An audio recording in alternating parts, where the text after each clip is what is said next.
Hello and welcome to King of the Castle. We're celebrating 3,000 subscribers, followers on Twitch. So we're doing a little community game today with King of the Castle. We're going to be checking out this game with Twitch integration. Chad is going to be playing as a group of savage nobles from across the realm. I will be playing as the king. They will do their best to usurp me and murder me and ensure that my child does not make it onto the throne.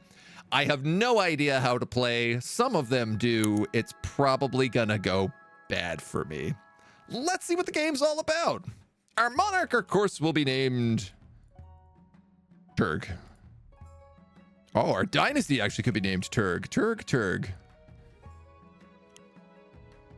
Monarch Lord Turgosius Grotus. Grotius. Lord Turgosius Grotius Turg. His first name is Lord. That is correct. He has two middle names, Turgosius Grotius. They are named after his ancient Roman ancestors. Our monarch will go by a he, him. Though really Turg is a beast of any maid. And we will begin. We'll be playing on Twitch, stream on Twitch, so your viewers can join the game simply by typing into chat. Players who have bought the game will appear in the story more often. Well, there you go. Pay to win. Twitch extension shows players, yada, yada, yada. It's already installed for those of you on Twitch today. Turg of House Turg. 2 titles, la-dee-da. Choose 3 regions. The Barons of the March are brash rural lords famous for their belligerence and fondness for hunting. You guys are famous for being belligerent. Chiefs are honorable warriors renowned for pagan religion and prowess in combat. The Counts, ruthless aristocrats steeped in secrecy. Allegations of forbidden rituals are unproven. The Grandees are impassioned duelists known for strict adherence to honor, etiquette, and the 9th god. And the Patricians are wealthy seafaring merchants noted for their cleverness, skill in negotiation, and ornate masks. I want to say these 3. Chad is definitely famous for being belligerent. Chad is definitely going to try to stab me in the back. And some members of Chad are wealthy and have lots of bits. So you almost forgot the most important part. Huzzah! Riot on the pay to win. Well, I don't think it's pay to win, but I think it's just you appear more in the story. Your nobles may now join via Twitch chat with the exclamation mark join command followed by a pronoun. Join she, join he, join they. Players can join mid-game and the wealth and region are saved in continued games. Yo, look at all these. Look at all these nobles. New dynasty players who own the game can type join region to join a specific region. King Lord Turgosius Grotius of the Turg dynasty. We got 5 nobles in each. This seems perfect. Only you bought it? Yeah, that's all right. It's allowed. So, of the Barons of the March, we have 5 noble barons. Dr. Sean Veramo, VM, Christy Marie, and Double Forte. The Counts of the East contains Lord Orangequake, Lord Snow, Lord Newtonscan, Lord Noroth, and Lord Skellington. The Patricians of the East Coast, we have the Northern Druid Patrician, Lord Hermelin, Gandrid the Great, Toll Panzer, Elsa, and DTG. I like how multiple of you have Lord as just part of your names. I feel like y'all are stoked on playing this right now. Hermelin, thank you also for the follow. Welcome to the agency. By far the tightest Discord I've ever played in. Usually the King of the Castle streams I've been in at a few hundred. Ooh, a man can dream. This is dangerous enough for me. So the Patricians, we got 1 extra in the Patricians. Let us begin our journey and follow the tutorial. The path to victory. Acquire an heir to complete your ambition to win. The first reign will likely end in disaster. So will probably the second and third. Heavy is the head that wears the crown. Keep an eye on schemes. If they pass their stages, they'll win the game. Be careful of the region's defiance stat. If it gets too high, the regions may rebel against you. To win, pass all 3 stages of your scheme. Each stage requires you to get stats to a certain level, which are affected in votes. How you vote is up to you for your region scheme to stop the other schemes or for the good of the kingdom. Oh, this is you guys. This is your stuff. So you have to pass all 3 stages of your scheme. which requires stats to a certain level. How you vote is up to you for your region scheme to stop other schemes for other lords or for the good of the kingdom. If your defiance stat is high enough, you can rebel, chat. This pauses your scheme and is risky, especially if you have a low military. Each season, you'll get 3 events to play. Click on one to get started. So the capital. Oh, cool. The Frozen Wastes, the Isle of Sail, the Ashmedian Empire. So we're a beautiful little, almost an island, almost just kind of a I don't want to say a peninsula, but it's neither of these things because we're surrounded on both sides. The capital is crammed in between the east and the March, surrounded on all sides, while the patricians of the coast get to just chill. They're really just vibing. They've got to deal with the March if they want to get to the capital, but otherwise they've got a thing going on. Voting for the good of the kingdom is an option. Yes, this is true. Rebelling isn't always worth it. You can vote by typing vote A, B, C, sometimes D. Yeah. $4.99 go to Steam, $9.99. Yeah, you might be able to get it off Humble Bundle for cheaper as well. I'm not sure, but possible. Let's go with Council Introduction to start, because we've never played. This is your Monarch, the streamer's character. They'll appear in most stories, but not all. These are the kingdom's stats: authority, treasury, stability. If any of them are at 0 at the start of a season, the game will end. Region stats, these things. Stats determine which events are generated in each region. Okay, so the patricians have a load of trade, the counts are very good at farming, and the barons have all the military and faith. If defiance is higher than authority and stability, 5 and 5, okay, a rebellion can occur. This will pause the scheme and is risky. You can scroll through a full list of nobles and their wealth here.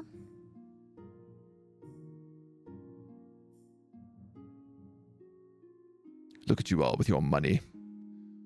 17 nobles. The Shogun is encircled. Who will march on Tokyo? You are who you are. Yeah, so every new round we do, you can like switch to different areas.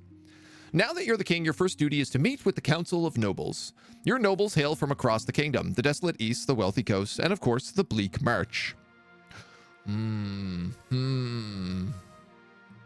Well, I see that the patricians have a lot of trade, so let's introduce ourselves to the patricians first. Go straight for the money.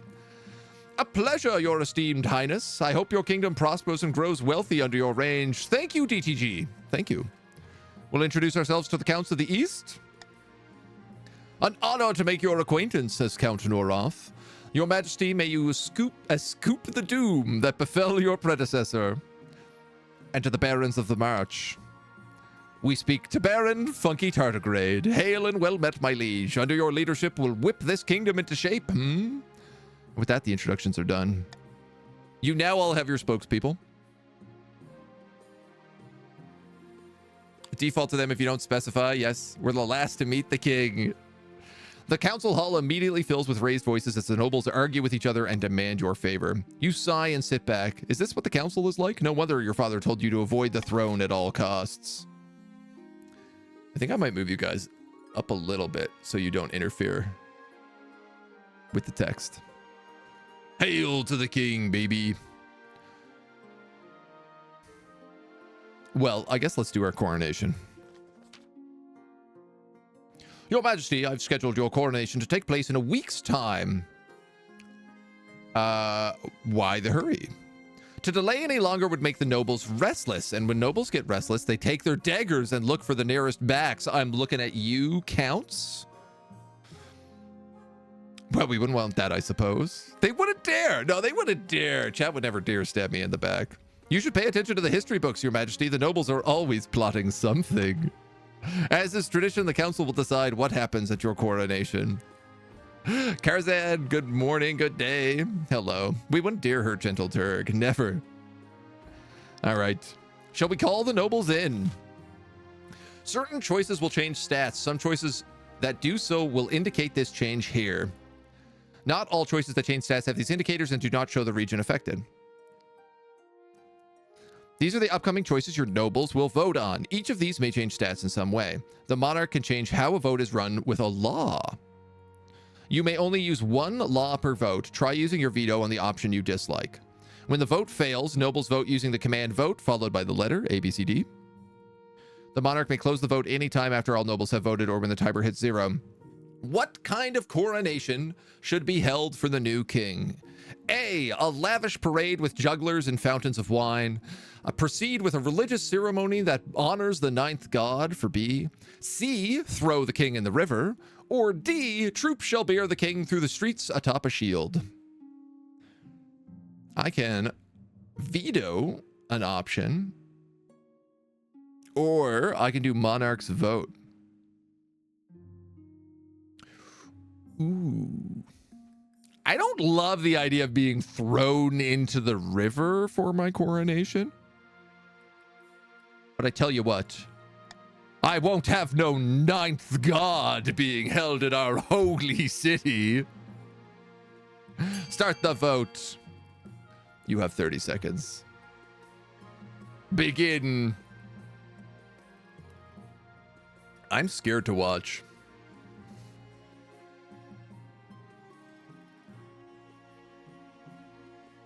The East can invent 2 things. No, don't spoil me on anything. We'll figure it out as we go. It's the East, so I'm assuming gunpowder is one of them. The knife collection. Swear you're loyal. What do we got? Wow, a lot of you wanted to throw me in the river, I see.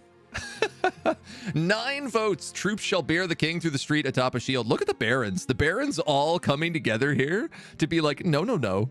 We're the military state. This is like great unification among the barons of the March. They know what they wanted. They want the military to be pumped up. 9 noble voted for troops shall bear the king through the streets atop a shield. Stats have been changed, and by how much? You attended your coronation. Soldiers from across the kingdom take part of the parade. They're now outfitted in impressive new equipment for the occasion. I gotta move, I think.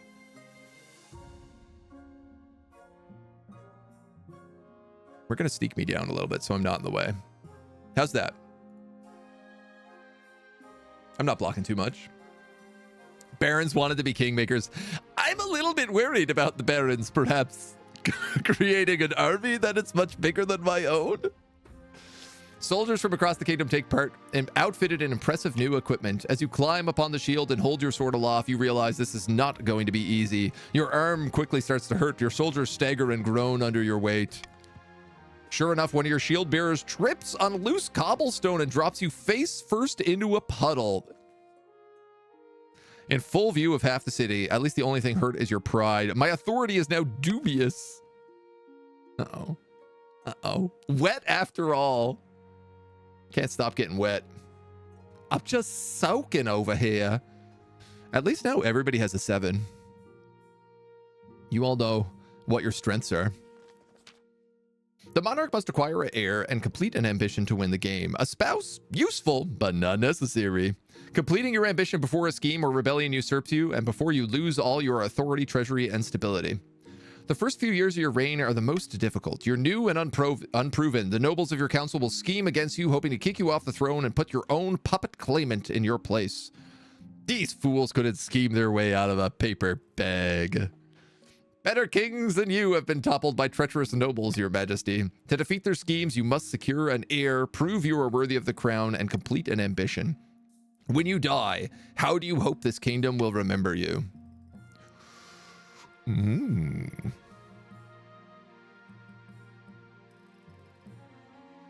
Well, I'm clearly not doing good on authority right now. Turg is an orc at heart. We will conquer. A warrior king, sure to be remembered fondly. I respect the barons in their decision. If he wins more battles than he loses. I suggest over the next few years you focus on improving the kingdom's overall military as much as possible. Once you have an heir, I will return to discuss how your ambition is progressing.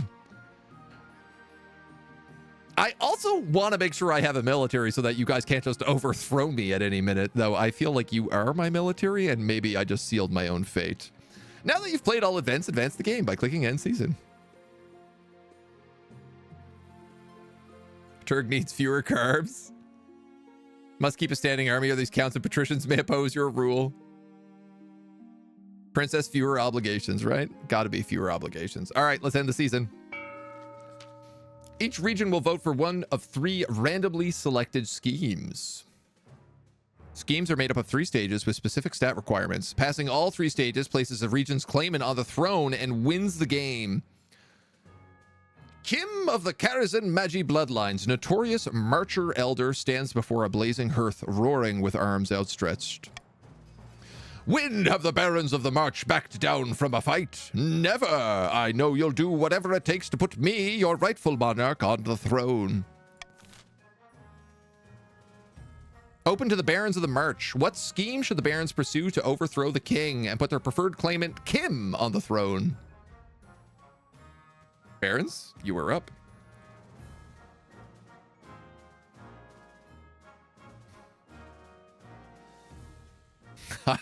Uh-oh. Uh-oh. Uh-oh. Cows and patricians, you might want to start being worried about how on board the barons are, how unified they are in their decisions right now.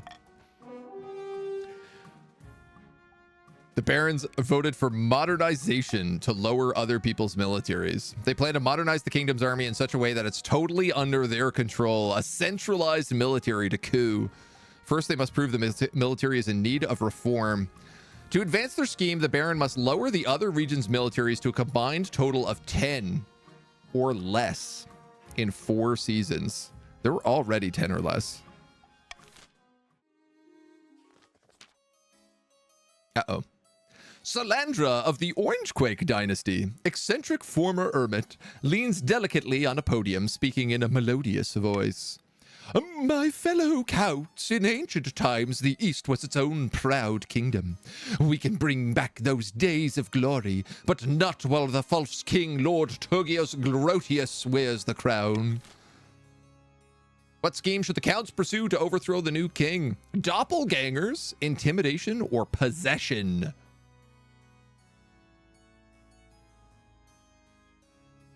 That's a curious one. Counts of the East?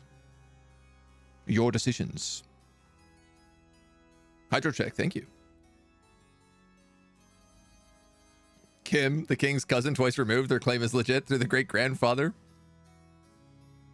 Which group wants to hold back the barons? Count schemes are sick. You love being one? Yeah, interesting that there's 2 defiant schemes. Voting has closed. The counts are looking to possess me. Possession? Is this like witchcraft possession? Are you witches? Eastern witches? The counts plan to summon a demon to possess the king, putting him totally under their control. Okay, badass choice. I'm okay if the counts win. First, they must lull the king into a false sense of security. Demon run. To advance their scheme, the counts must lower their defiance to 4 or less in 2 seasons. Okay, both of you guys are succeeding on your schemes right now. Narilla of the Elsa family, powerful business mogul, scribbles with a well-used quill on a hardwood desk, explaining in measured prose. Fellow patricians of the coast, my claim to the throne is far more legitimate than that of King Lord Turgius Grotius. Something must be done. What scheme? Sorcery, conspiracy, or corruption? Raise authority, lower authority, or lower the treasury? Interesting. More like a cult vampire cabal who pretends they're still human, Your Grace. Rumors of vampirism are exaggerated, my lord. Okay. We got a lot of witches and demons going on here. 4 nobles have voted for sorcery. The patricians plan to make a bargain with a wizard. These immortal spellcasters seldom get involved in political squabbles, but perhaps if the king was considered a threat to their autonomy. To advance their scheme, the patrician must raise authority to 5 or more in 2 seasons. Here we can review the region's schemes and claimants. When you have an heir, they will appear on the right of this page. If your reign ends abruptly, the nobles will vote for the next monarch. The vote is between two regions with the highest combined stats and heir if you have one. Your Majesty, these upstarts are saying they have a right to your throne. No doubt the nobles are already scheming to crown the region's preferred claimant. Narilla, Salandra, and Kim. Treacherous half-sibling, half-sister, and step-aunt. So a military coup, a demon possession, and a wizard battle, basically. Royal Guard, you can swear there's no magic in basing. Basing say. Last Count King literally drank virgins. Traditional trustworthy plan of bargain with a wizard. What could go wrong? I mean, always. Warning, the monarch has no heir. All right, let's continue to the laws of the land. You can adopt a new law that alters how voting is run. You'll be able to adopt more once a year at the end of winter. You can only adopt one law at a time and a maximum of 3 laws to use. 600 treasury if the nobles vote for the selected option. If the nobles vote otherwise, minus 200 treasury. +1 stability if more than 50% of the nobles vote for any one option. The timer is set to 15 seconds and the vote will automatically close once the timer is over. I feel like that one's cheap. Just because there's a delay. I'm going to call for unity.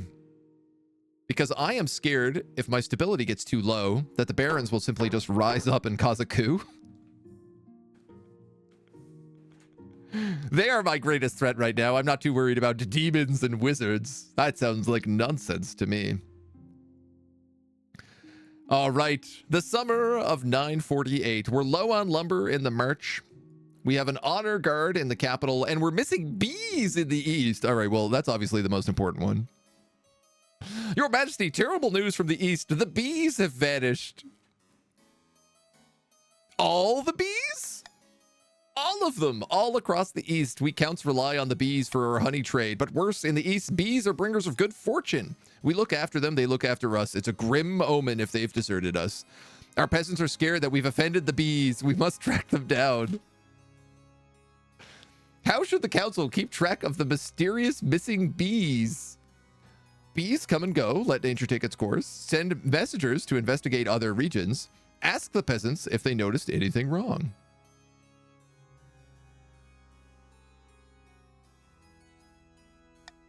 I'm going to call for unity. Farming down.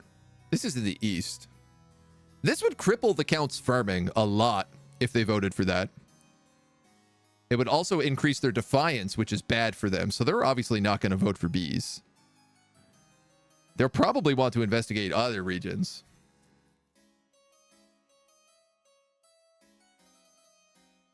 If my stability goes up and my authority goes down, the patricians are in trouble. Wow, really? The barons are the only ones who don't have trouble here.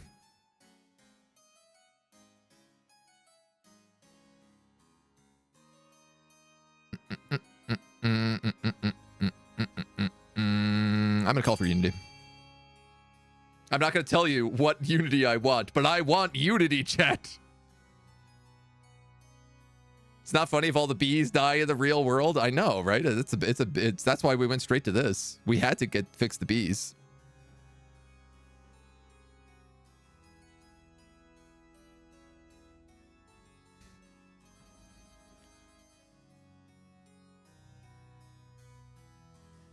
Interesting. Interesting. Interesting. Voting has closed. 10 nobles voted to send messengers to investigate other regions. The eastern beehives continue to languish, but the counts are grateful that the council takes the situation seriously. The kingdom is now civil, and defiance is now loyal. The east. Surely nothing bad is happening in the east. There's definitely no demons going on over there or anything.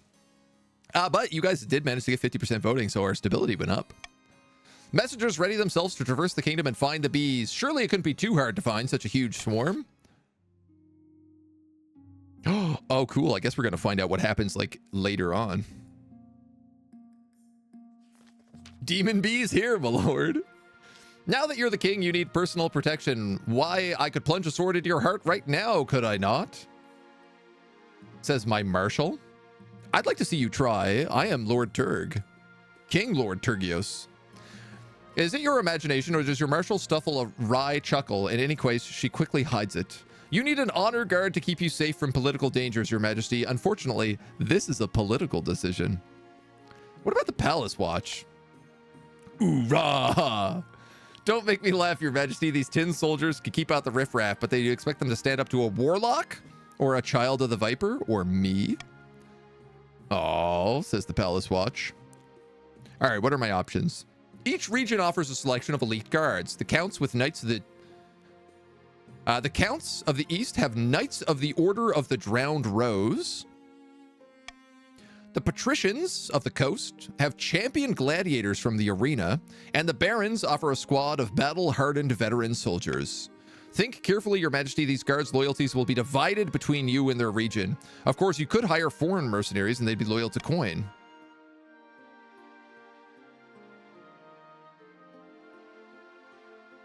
I only have one loyal faction, and they would definitely never possess me with a demon. We have Russell Crowe. We win. Slightly edgy title. Tell me about these Eastern Knights. The Order of the Drowned Rose are highly respectable, understand palace etiquette, but it's been years since they fought an actual battle. They mostly write poems. Cute. The Coastal Gladiators, a gang of lowborn crooks who turn themselves into celebrities through their skill at chopping other people to bits. Vain and selfish. Skill in battle is undeniable, but can we trust the patricians? What about the veterans of the march? These soldiers have fought more battles than they've had hot dinners. They'll be uncouth, no doubt, and won't adapt well to life in the palace, but they're loyal and tough as nails. And then a band of fearsome fighters from the Tatterlands called the Battle-Bitten Brethren. Specialize in bodyguard work, but they're costly. Hiring foreigners will betray a lack of confidence in our kingdom's fighters.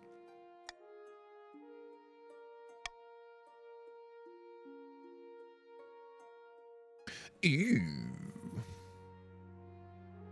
Ew. So I could spend money and hamper the authority of the patricians.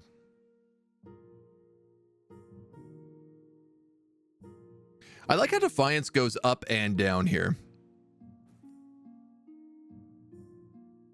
If I was to take the Baron's guards, would their defiance not go down and make it more difficult for them to, say, raise an army and take over? Defiance 1 very low. We are trustworthy. Yeah. We have the best soldiers in the marches. Defiance goes up for other factions. Oh, that would make sense. Please, no foreign mercenaries, my lord. If any of your 3 main stats hit 0, you will lose. Oh, that's a very good point. Thank you. So yeah, I probably don't want to tank my authority.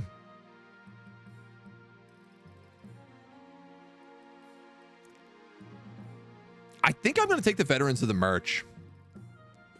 Wish the chat colors represented the regions. I know it could be confusing.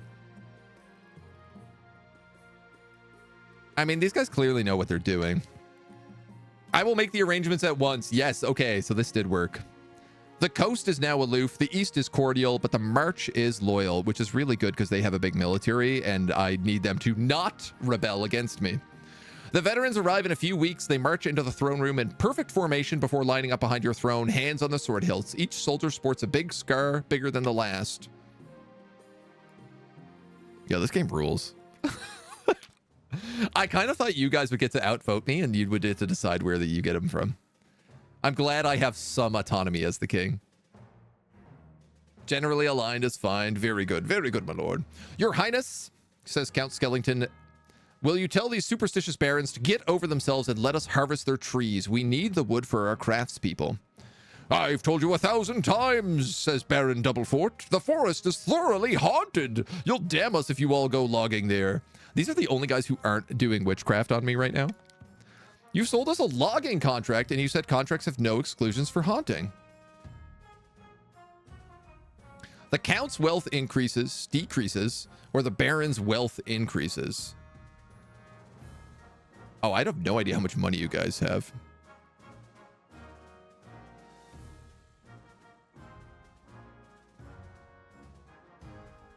Oh, this is automatic. I see. I see. So the Counts have already paid for this contract. And the barons have extra cash. The barons can't be allowed to wriggle out of their commitments. Some choices have uncertain outcomes called challenges. These can either be random or based off a stat. The percentage shows the chance of success. Should the counts be allowed to harvest lumber from the haunted forest? The counts have a contract and may go logging. Let them harvest the lumber, but share the proceeds with the baron. Turn the forest into a joint Eastern Marcher hunting reserve. Defiance goes up, authority goes down. Or fence off the area and make sure no one goes near it. You get a veto that. No tanking my authority and getting rebellious. May you begin your vote. May you begin your vote.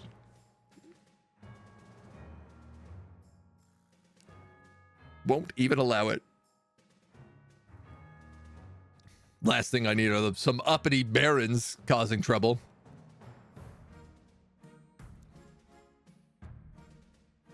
I like how these are both just like percent trade, 40% trade, but we don't know quite how it works. Ka-ching ching. Voting has closed. Should the counts be allowed to harvest lumber from the haunted forest? The counts have a contract and may log it. With the council's express permission, hundreds of eastern lumberjacks rush into the haunted forest and start hacking it down, but they're woefully unprepared for what they find. Trade challenge failed. The moment the workers cut into the ancient trees, they come alive, picking up laborers and devouring them whole. Trade in the east is now struggling, and the kingdom drops in stability. Panic spreads. The counts withdraw from the area immediately, but the forest does not return to dormancy. Instead, trees start marching across the march, ransacking villages along the way. Oh my god, the march gets 3 defiance? I warned you, now there's an army of angry trees on our doorstep. The greed of the counts knows no bounds. God damn it. All right, those are our events. Let's end the season. Should have gone together. Expected B to support the patricians. Eat it, March. Listen, if the March gets more defiance, they're going to just raise an army and crush everybody. Nobles can use their wealth to build on any building in the region, each of which affects a stat. This is done through an auction where only the 2 most funded buildings are chosen. When the auction is open, nobles can fund it. Fund a X. Oh yeah, fund, vote, A, B, C, D, E, F, and X the amount of money you want to spend. I'll open your money, don't worry. When you're ready, hit start auction to begin the auction.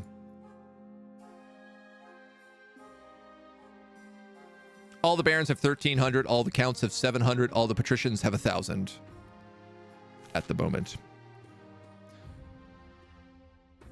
So we have an observatory, which tanks the faith, a prison, which tanks stability, a fortress, which improves military, a grand bazaar, which improves trade, a monument, which increases authority, or a stadium, which decreases military. I think everybody understands. Let us begin. Do I have $50? Do I have $50? Do we have an observatory? We got money coming in for the monument. We've got $2,200 coming in for the monument. We've got $500 coming in for the stadium. We've got a collection coming in for the stadium. We are leading at the stadium. We've got $2,700. Do we have $3,000 for the monument? Do we have $3,000 for the monument? Do we have $3,000 for the monument? Can I get a man with a yellow hat with $3,000 for the monument? We've got $1,800 for the stadium. It looks like the patricians are going to be getting quite a bit of a boost to their location today. They're all regional. Are the buildings for all? They're all regional. I guess except for stability. Things like stability and authority would affect the kingdom itself. We got $2,700 for the monument. We've got $2,300 for the stadium. We're dropping the military in for the patricians. Patricians, you might want to put some of that money to use. Otherwise, those barons are going to be rolling over you. Remember that the barons do have a scheme here. Looks like work time is up. The monument is funded. Our authority goes up to 5, completing the scheme of the patricians. And the stadium drops the patricians' military by 1, giving the barons even more room here. They have to keep these numbers under 10.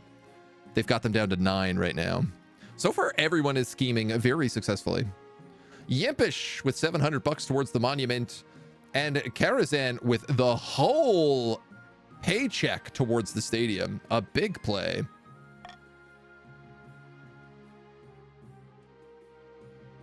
The trees are attacking. A stinging problem, finding a spouse. Well, sounds like these bees and these trees can wait. It's time for love. In the twisty passages of your castle, you can avoid your advisors, the nobles, even the spy masters. But there's one person you can't avoid. Your mother! That's less romantic than I thought. Why haven't you found a spouse yet? It's been almost a year. I've been busy, Mother.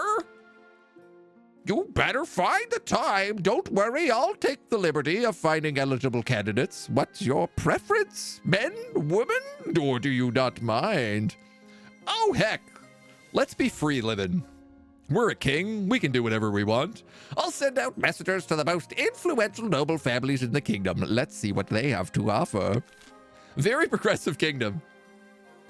Just because it's the medieval ages. You know, it's no problem. I feel like the trees are maybe what we need to fix first here. Might be important. Need to make some calls work together like the gold swimming patricians are doing. Hard for men to get a kid. Yeah, we can adopt. Your Majesty, ever since those bird-brained counts tried to cut down the ancient grove, the trees have been rampaging across the march. You tell him, Baron Doublefort. You said the forest was haunted. Lots of forests are haunted. You should have said composed of ancient cursed trees that swallow people whole.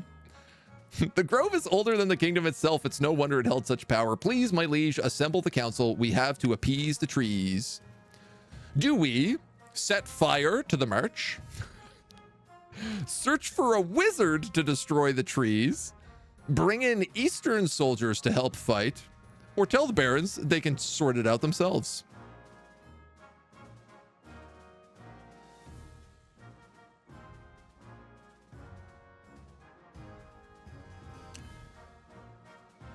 Now, if the barons sort it out themselves, they might lose military.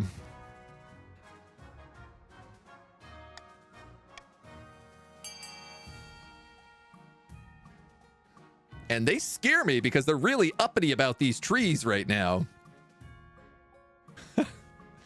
Is it good or bad for the bill? So this is it's a 40% or a 65% chance. So they vary, and I suspect it's probably something like there's a 40% chance the barons deal with it alone and their military actually gets stronger. While this one's probably like 65% chance they have. We don't really know what the outcome of the percentage-based things are. That's half the fun. God, we're just spending all of our money. Half the kingdom's treasury is hiring a wizard. You send out a call for a wizard. You're expecting kind of a plant sorcerer to answer, but one who eventually arrives couldn't be more of a surprise. Before they appear, you hear faint jingle bells approaching the council chambers. Santa Claus! I accidentally skipped that. Apologies for your windows, your majesty. It is one of those things. Cannot help it. You guys brought in a necromancer. You spent half the kingdom's gold on hiring a necromancer. By the 9th, my spectacles.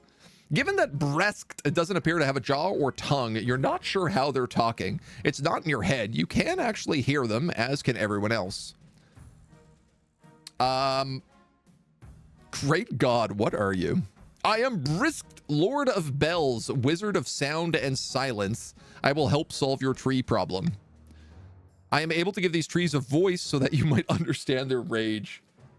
Okay. Brisk slowly ambles out of the council chambers. It'll take some time to travel to the march, but it seems to be the only solution. The trees continue their rampage in the meantime, abducting hapless civilians from their destroyed villages. The march's farming drops to 3. My goodness. Like the cut of this wizard's jib. I like that we're like demons. We're hiring wizards. We've got weird necromancers. Families are going to die of famine. The messengers you sent to look for the Count's bees has returned. We've discovered where they went. They've been seen in the march. Suspicious. Baron Veramo steps in, his face swollen and covered with stings. These damn counts, I bet they sent those bees of theirs just to trouble us. Aren't you enjoying the honey? That's not how beekeeping works. These bees aren't making honey. They're flying around and stinging the common folk. By my honor, these bees must be destroyed. No one dares go outside. The markets are ruined. Blood and stars. The bees are our livelihood. If they've killed, they'll bring bad luck to all of us. You should have taken better care of them, shouldn't you? What should be done with the bees? Focus on luring the bees back east. Destroy the bees in the march, or go to the church to help heal the peasants. I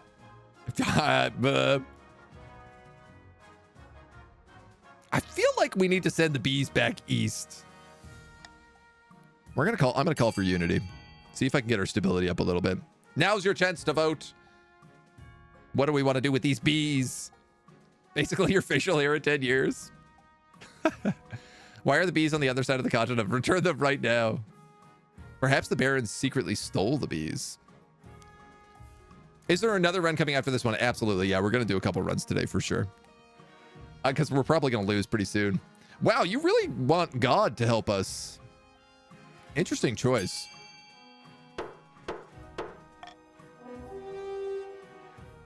Let's ask God to heal the peasants.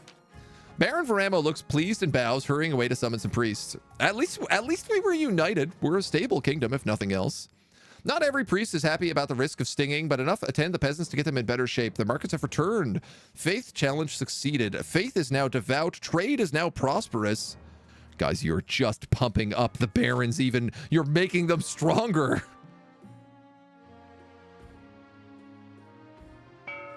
We do get a lot of stability from the unity, yep.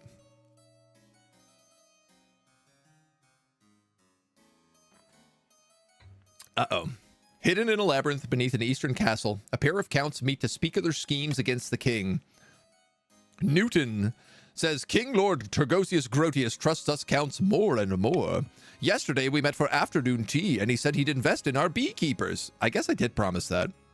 Unfortunately, even if the king trusts us, the archbishop doesn't. For the next stage of the scheme, the counts must lower their faith to 4 or less. Congratulations, counts. I trust you. In the coast, Lord Patrician Tollpanzer sits on a pier watching the sharks swim in lazy circles beneath his dangling feet. The water begins to boil and froth. The sharks swim off in terror. A huge, shaggy figure rises from the sea. Scrampton the Wizard. You wanted to meet me, make it quick. A giant squid is fighting a sperm whale 30 miles from here, and I don't want to miss it. I thought we might have a common goal. The king has been overstepping his bounds recently. The king's navy did anchor their ships in my favorite reef last month. Bloody annoying. I'll help you, but get rid of the bees first. The bees? On this plane, they're simply insects, but in the apiary, the world of dreams and magic, they're powerful and intelligent, call themselves the dreams of being. They have an innate fondness for royalty and sometimes protect monarchs from magical interference, but they won't harm non-magical folks beyond the occasional sting. So you can deal with them. For the next stage of their scheme, the Patricia must lower the combined farming to 14 or less in 4 seasons. They only need to get it down 1. I thought that was literally going to be about the bee event, and they were just going to have to blow up the bees. It's all connected. Counts and Pats are already ahead of us. How is this wizard? I've never seen him before. I mean, he looks like a mix between Hagrid and Aquaman. Here you can set different levels of tax or bribes for each region in your kingdom, potentially punishing while rewarding others. Balance the needs of your treasury against defiance changes. Remember, if a region's defiance is higher than authority and stability, they can rebel. All nobles gain wealth here, but one region gains extra wealth with a trade bonus. Regions with a higher trade stat, patricians, are more likely to get the trade bonus.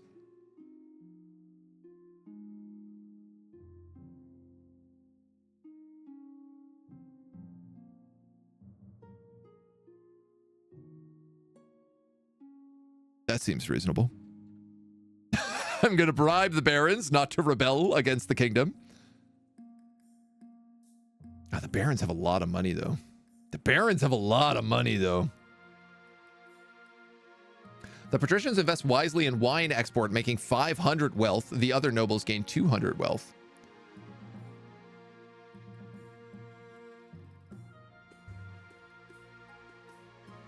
I do trust the counts, but they also can afford a little extra. I'm going to text you.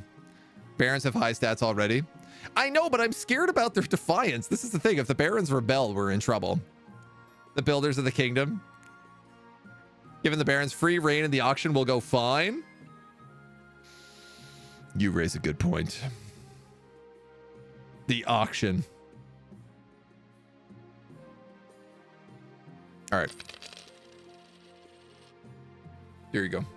Now everybody is grumbling and aloof. Okay. At least we have some money to throw around so you can't bankrupt me immediately. We do have an ad about to play. So before we do this round, why don't we do a giveaway that I can run during the ad break so that we don't have to miss anything.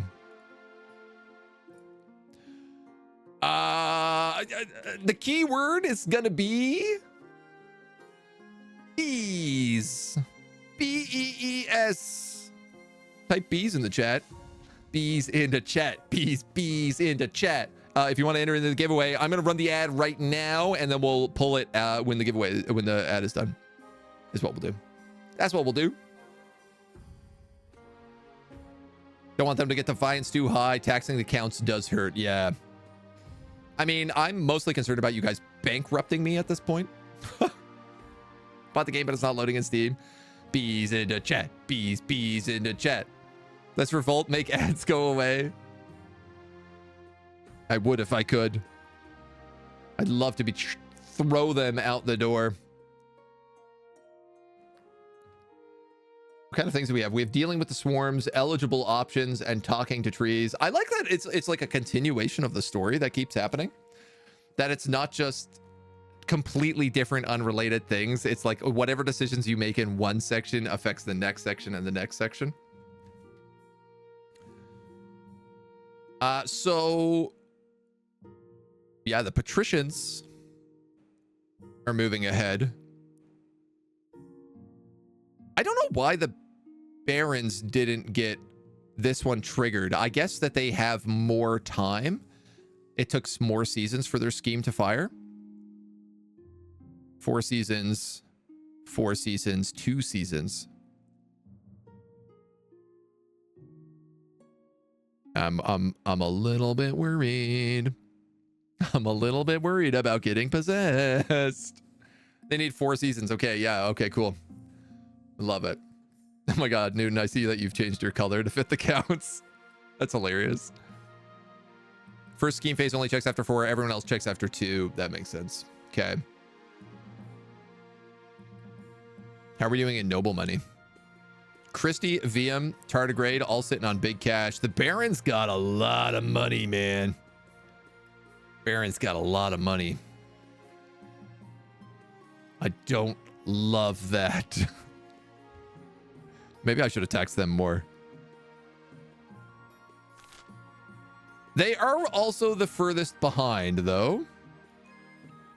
So I feel like if anybody has it, it's probably best that it's them. They also have a lot of trees and bees. That's true. They have both trees and bees rampaging through their land, which is a pretty rough situation to be going with.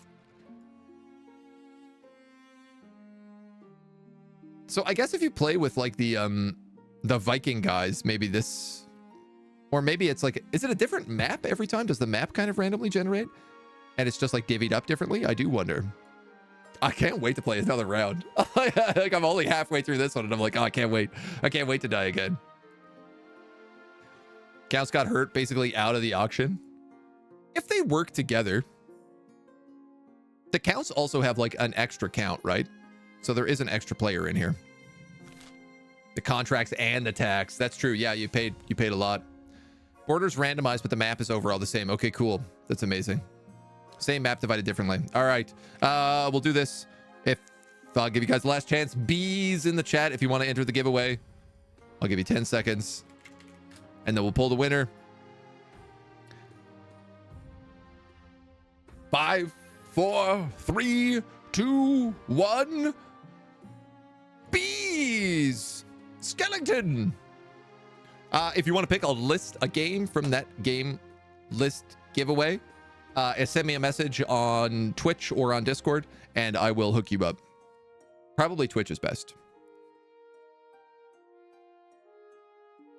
There's a lot of games on there, for those of you who don't know. We do giveaways. For those of you who don't know, who are new to the channel, because I know there's a couple of you here today, we do giveaways every month from this ever constantly growing list of game keys. And if you are like first, second, or third in the morning to come to the channel, you get entered into the giveaway pool. And then for like celebrations, in an event like this, we also love just throwing away giveaways whenever we can. Let's get married. Give love to chat. Oh, I always give love to chat. Nonstop. Chivalry 2, great game. It is a good game. Very good game. You have found 3 potential matches for you. 1 eligible young candidate from each of the kingdom's 3 regions. Choose wisely. You'll be securing a powerful alliance. Oh, I should have done this after. What if I don't want to marry any of them? That's a decision that can wait until after you've seen them. That's a good point. Your mother leads you to the Great Hall, from which you arrange 3 portraits on easels, each covered by a cloth. I don't even get to meet them. There's no time for sentiment. You just match befits your station and suits your political needs. She whisks away the cloth from the first portrait. Matilda, the eldest daughter of the Eastern Kleptomania dynasty. They had a hell of a time getting her to smile for the portrait. Spends most of her time indoors, poring over musty tomes. Half the East are in love with her, apparently, and the other half hate her. All right, an intriguing candidate. From the coast, we have Justin, a wealthy heir to Lord Patrician Yimpish's estate. Just look at him, gorgeous. Apparently, he's got a silver tongue. His interests are typical of the coast, money, money, money. But to his credit, he gives a lot of it to charity. Okay, I like the sound of him too. Finally, we have the Marches offering Avimi, scion of Dr. Sean's bloodline. The barons all seem a little scared of her. I can't work out why. Like most of the barons, her great passion is hunting. No beast is safe from her crossbow. She was high up the army training the troops, but was dishonorably discharged for some reason. All right, sounds like a laugh. By picking a candidate, you'll anger the other regions, but you'll gain a lifelong alliance.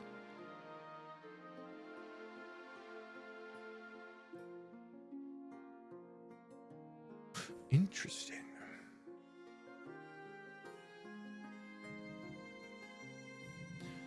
Interesting. So I could marry into the barons and have the strongest military. That being said, the counts are doing very well at turning me into a demon.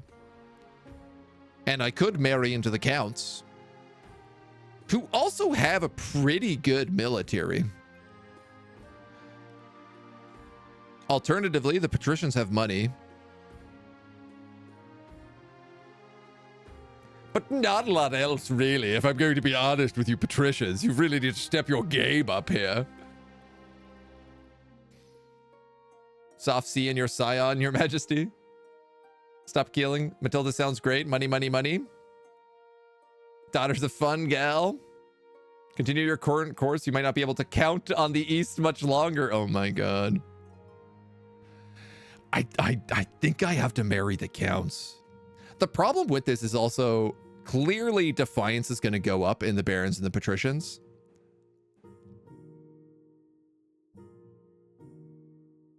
Wait, I also need military victory. That's my win condition. I'm a conqueror.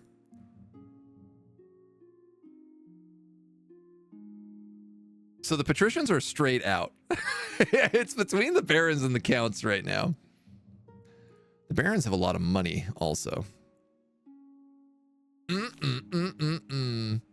I did like Matilda though. More my type, you know. You can conquer hearts as a demon. I think I'm going to go with the Eastern candidate. Matilda, the Eastern daughter, the eldest daughter of the Eastern Kleptomania dynasty. I had the hell of a time getting her to smile. Pores over musty tomes. Half the East are in love with her. The other half hate her. An excellent choice. Remember, to rebel, defiance needs to be higher than both authority and stability. True. How to date? How dare you? Sorry, Dr. Sean, but I've made my decision. I will marry Matilda of the East. Oh, buddy. Oh, we got a lot of insolent kingdoms. I'm a little bit worried. All right, let's deal with the bees. Daughter is the queen. She is. My liege, some good news from the march about the bee problem. The priests have been taking up herbal ointments for treating stings, and they think they've discovered a new anti-venom that's more effective, but they don't have enough to test it properly. Should the council aid the march with their anti-venom research? We're gonna veto this one, because there's no way I am letting you openly rebel. The crown will financially contribute to the research, or the Marcher Church is on its own. They have a lot of faith, so they could get away with the church doing it. It's a 70% challenge because they have 7. Oh, that's interesting. I wonder if it's literally related because it's 7 faith. They have 70% chance of passing it. You guys are just trying to bankrupt the goddamn crown. I see how it is, patricians. You just don't want me to have any of the money. You're hoarding all the money for yourself. 7 equals 70% chance on this roll. Okay. Good gravy. Faith is now fervent in the march. We've got a bunch of like religious fanatics, military religious fanatics running the barony. The treasurer makes arrangements for the payment. Priests and marcher peasants come together to test this new remedy. The barons eagerly await the result. Don't you know your king is a demon? We're god botherers. Got to get you to tax the barons somehow.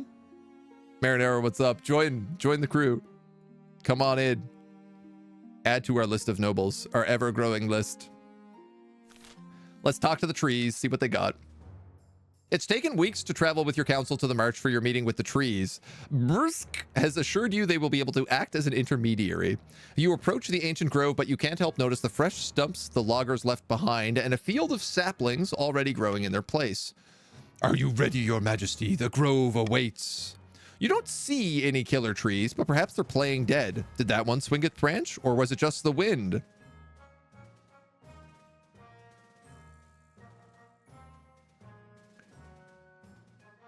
Interesting.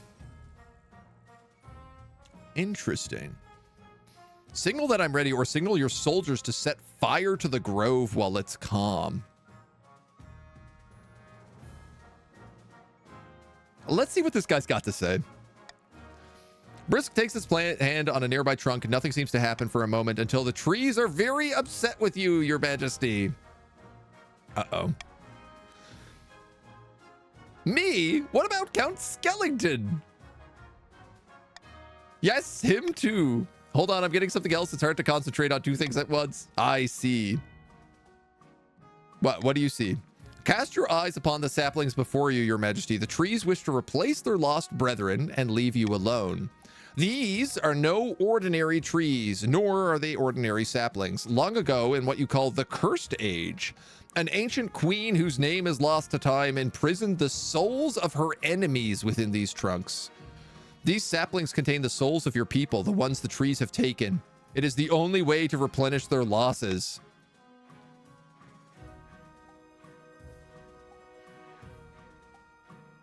By the 9th? They can't do that. These are my souls. Bursk spends a few more seconds listening intently and nodding. Give them Count Skellington, the one responsible for their troubles, one life to save many. I had no idea, your majesty. Please don't do this. I'd make a terrible tree, always falling over and such. Failing that, an equal tribute.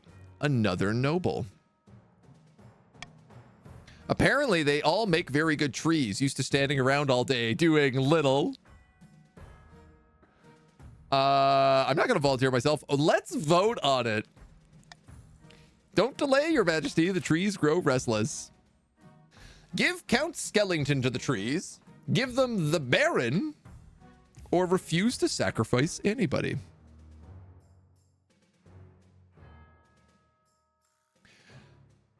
If we give them Baron Doublefort, the barons will be very upset with us. Upset enough that they can probably go to war with the kingdom. If we give them Count Skellington, it doesn't matter because I am married to the counts. I am going to call for unity to give Count Skellington to the trees.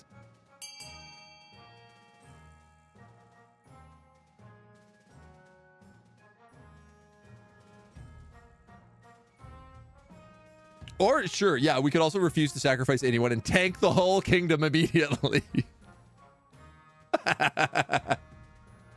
Spite, mostly. Mostly spite.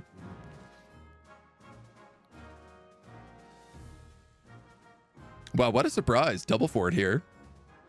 What a shocking vote. Honorable of Skeleton. I gotta say, I thought you would just throw Baron Doublefort into the fire. Voting has closed. The count will be given to the trees. Wow, what a surprise. None of the counts voted for this. Defiance is now grumbling to 3. Oh my god. You can't do this. I didn't mean for people to get hurt. I thought they were just trees. The other nobles look away with shame as the skeleton is dragged towards the grove, roots slowly curling around his ankles, twisting slowly upwards. His face contorts into a horrified grimace and freezes into bark. The trees will keep your word, your majesty, as long as your people stay away. Skeleton the Second has joined the council. I'm really glad they don't just kick you out of the game for that. Word spreads of his noble sacrifice. Whether true or not, the common folk praise his name. The threat has passed. We are now united 6-8. That's going to make the barons really hard to rebel. Faith in the coast has dropped. Faith everywhere has dropped. Your welcome counts. The threat has passed. Lower faith. Could have revolted. Always a chance to revolt. That's all the options? All right. Let's end the season. Bong. We can tweak the laws. We can get a Monarch's Iron choice. If chosen, they gain +1 authority. After voting, nobles can change their minds and vote for a different option. Oh, that's kind of fun. Nobles must vote for their least favorite option, and the option with the least votes will pass. Reverse voting.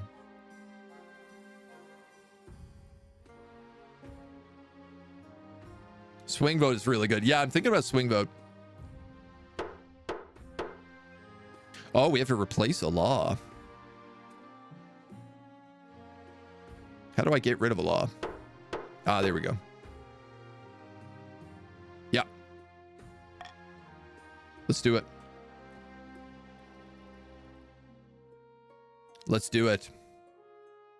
Guess it's good. Sacrifice yourself for the greater good and the demon lord schemes. And you still get your replacement still shows up. Let's start with the marriage. Your wedding to Matilda is naturally the talk of the kingdom. Nobles and peasants alike travel from across the realm to attend. For a week and a day, the capital is one giant party. It feels like you're the only one not taking part. Instead, you're getting ready for the ceremony. Soon enough, you're standing at St. Bertrand's Cathedral with Matilda at your side. Do you take this woman as your lawfully wedded wife? Crank that defiance. I do. I pronounce you king and wife. Hell yeah. We're commanding. We're peaceful. Defiance is down in all areas. Oh, amazing. After the wedding, of course, there's a feast, and after the feast, a dance. Your new wife refuses to dance at all, preferring to brood in the corner. By the time you find yourself alone with Matilda, it's past midnight, and you've never felt more tired. Do you see the 8 crows perched on the church tower as we walked into the cathedral? A dire omen. Perhaps you're right. The peasants have the right idea. They get married for love, not politics. Oh, the simple life of a commoner. I married you because you wrote poems, Matilda. Your life's not so bad. You don't get it, do you? My life is perpetual misery and no one understands, not even my king. Matilda pulls away from you and retreats to the spare bedchamber, slamming the door. You're left feeling a little depressed and dreading what married life will bring. Excuse me? We have to consummate? Actually, it's not a fully complete wedding until we consummate in front of a room full of nobles. on a big slab. Commoners married for money. Like hell, I'm no good with women or men. It's just a disaster across the board. I'm not very seductive. No, I'm not. Your esteemed highness, a great big whale washed up on the coast right outside my villa, says Perion. Before I could order my servants to harvest the blubber, a finfolk crawled up onto the sand and begged me for an audience with the king. I've always wanted to meet one of the denizens of the sea. Your hopes are fulfilled when a frog-faced, green-skinned man waddles in, flippers slapping against the marble. Your Majesty, you must not allow Lord Patrician Perion to kill Sophia. Sophia is a wise and gentle whale, a great friend of the finfolk.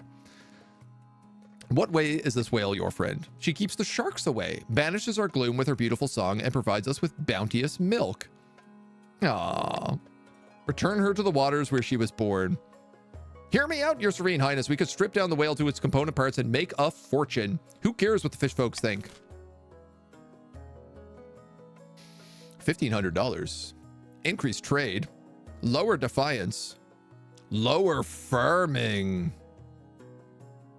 I see. I see.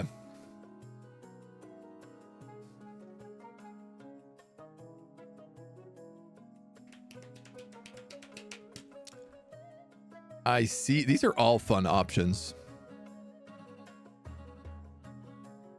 I'm not really worried about their defiance because the patricians don't have an army. I'm gonna call for unity. You guys can decide. Screw these abhumans. Think they can tell us what to do? Move the chat to the top right. It's on top of the options.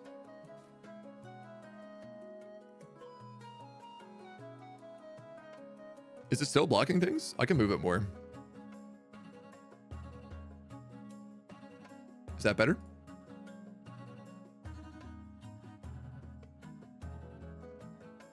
I will sneak it around. Wow. That was close. Jira Jin. Countess of the East. With the make or break on the tie. Basically choosing to just like stay out of it.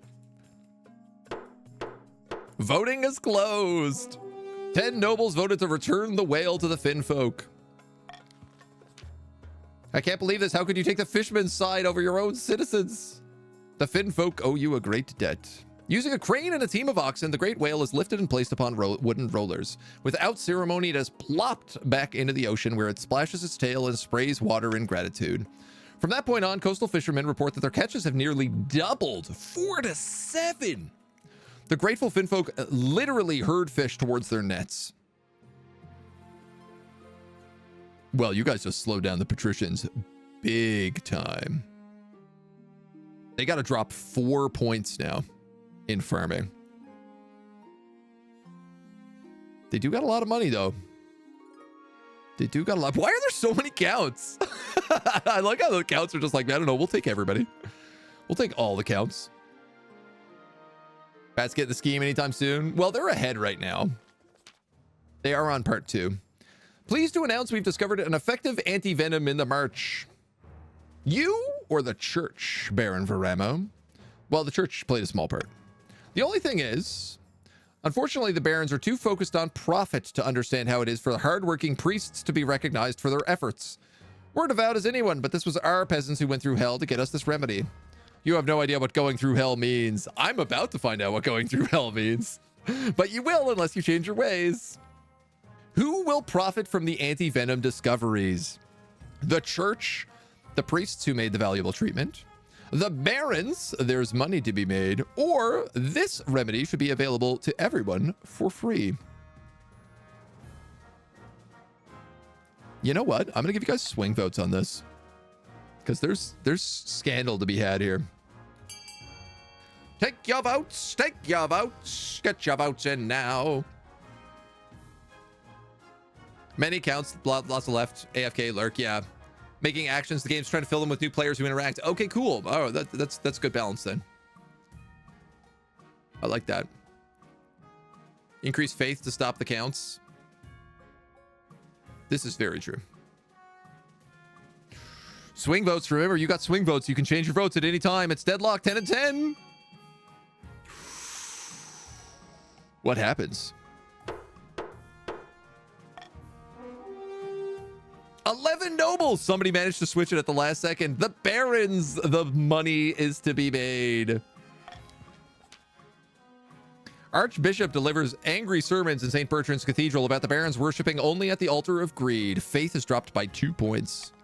Meanwhile, the barons make a small fortune from selling anti-venom. Trade is now opulence. Defiance is down to 1. But the barons' wealth has increased a lot. Well, they're going to wreck the auction right now. Marcher peasants grumble that a single bottle costs more than a week's wages. Farming goes down to 1. So that's good for the patricians. Stability is now united. Well, we had room. And I believe it is auction season. In the distant fortress of the March, amidst dark and forbidding forests, a small squat castle stands watch over the Marcher borders. There, at the end of the kingdom, a plot is hatching. The kingdom's militaries are in shambles. Those pathetic weaklings couldn't fight their way through a field of rabbits, says Baron Viam. I've drafted the proposals as planned. The council will be more than happy to follow our lead, says Baroness Christy Marie. We must ensure they don't get skittish. The kingdom must be stable for our proposal to work. A calm before the storm. We must raise the stability to 5 or more in 2 seasons. Oh no. Oh no. The barons are about to turbo boost. The upstarts are saying they have the right to your throne. Scheming, blah, blah, blah, blah, blah. I have no heir.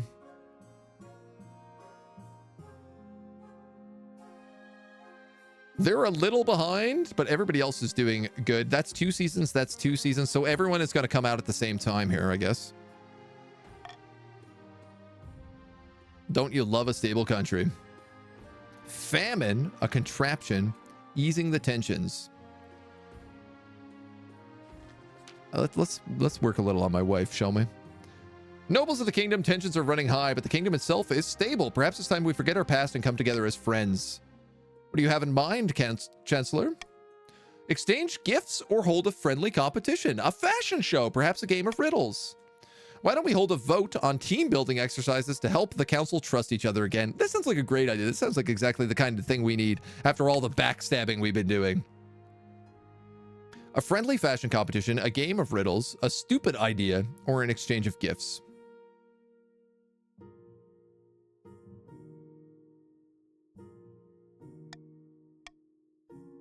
I'm against riddles. I'm mostly against you bankrupting my country. Famine and the guillotine at the same time feels like the French Revolution.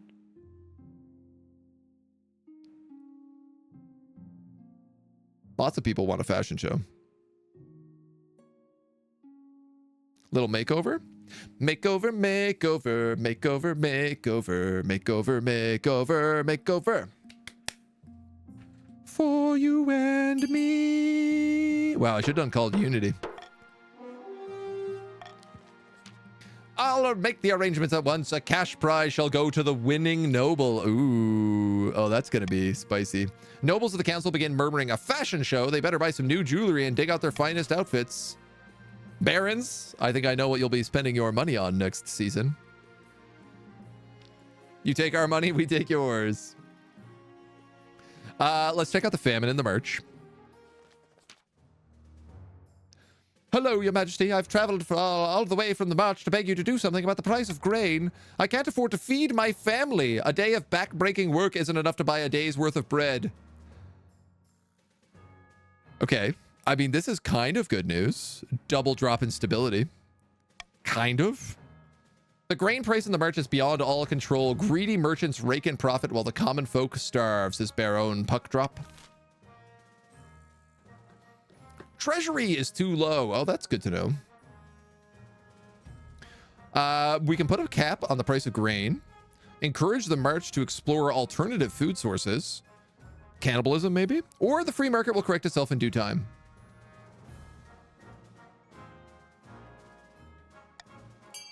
I'll let you swing vote. You can swap it up Decide what you want. There's all sorts of options.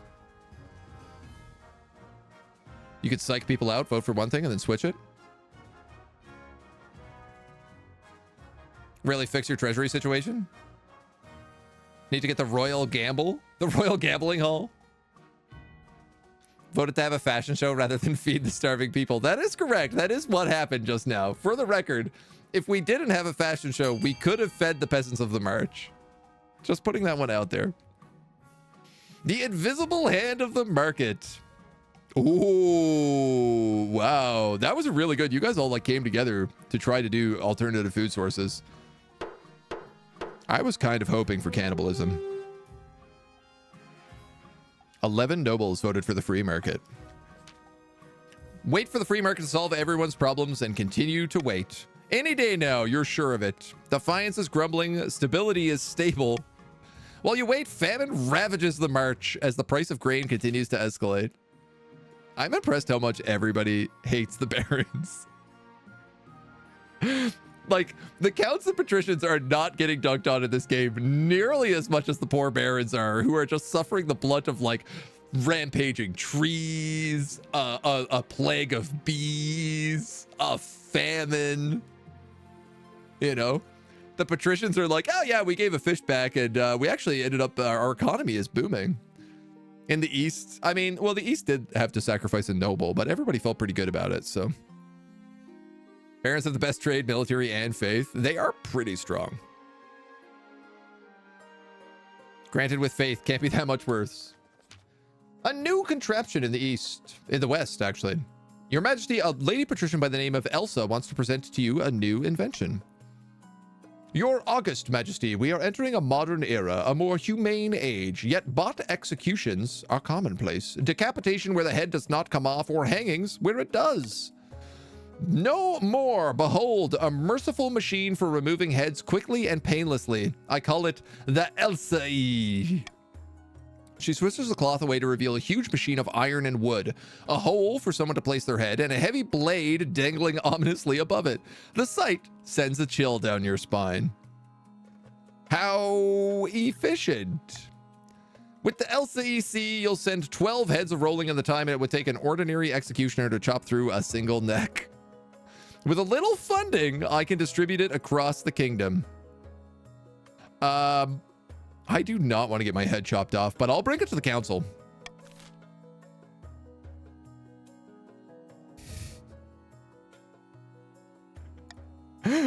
We don't have enough money to put it everywhere. So do we either chop off Elsa's head or do we ban it? I'm asking for unity in this decision.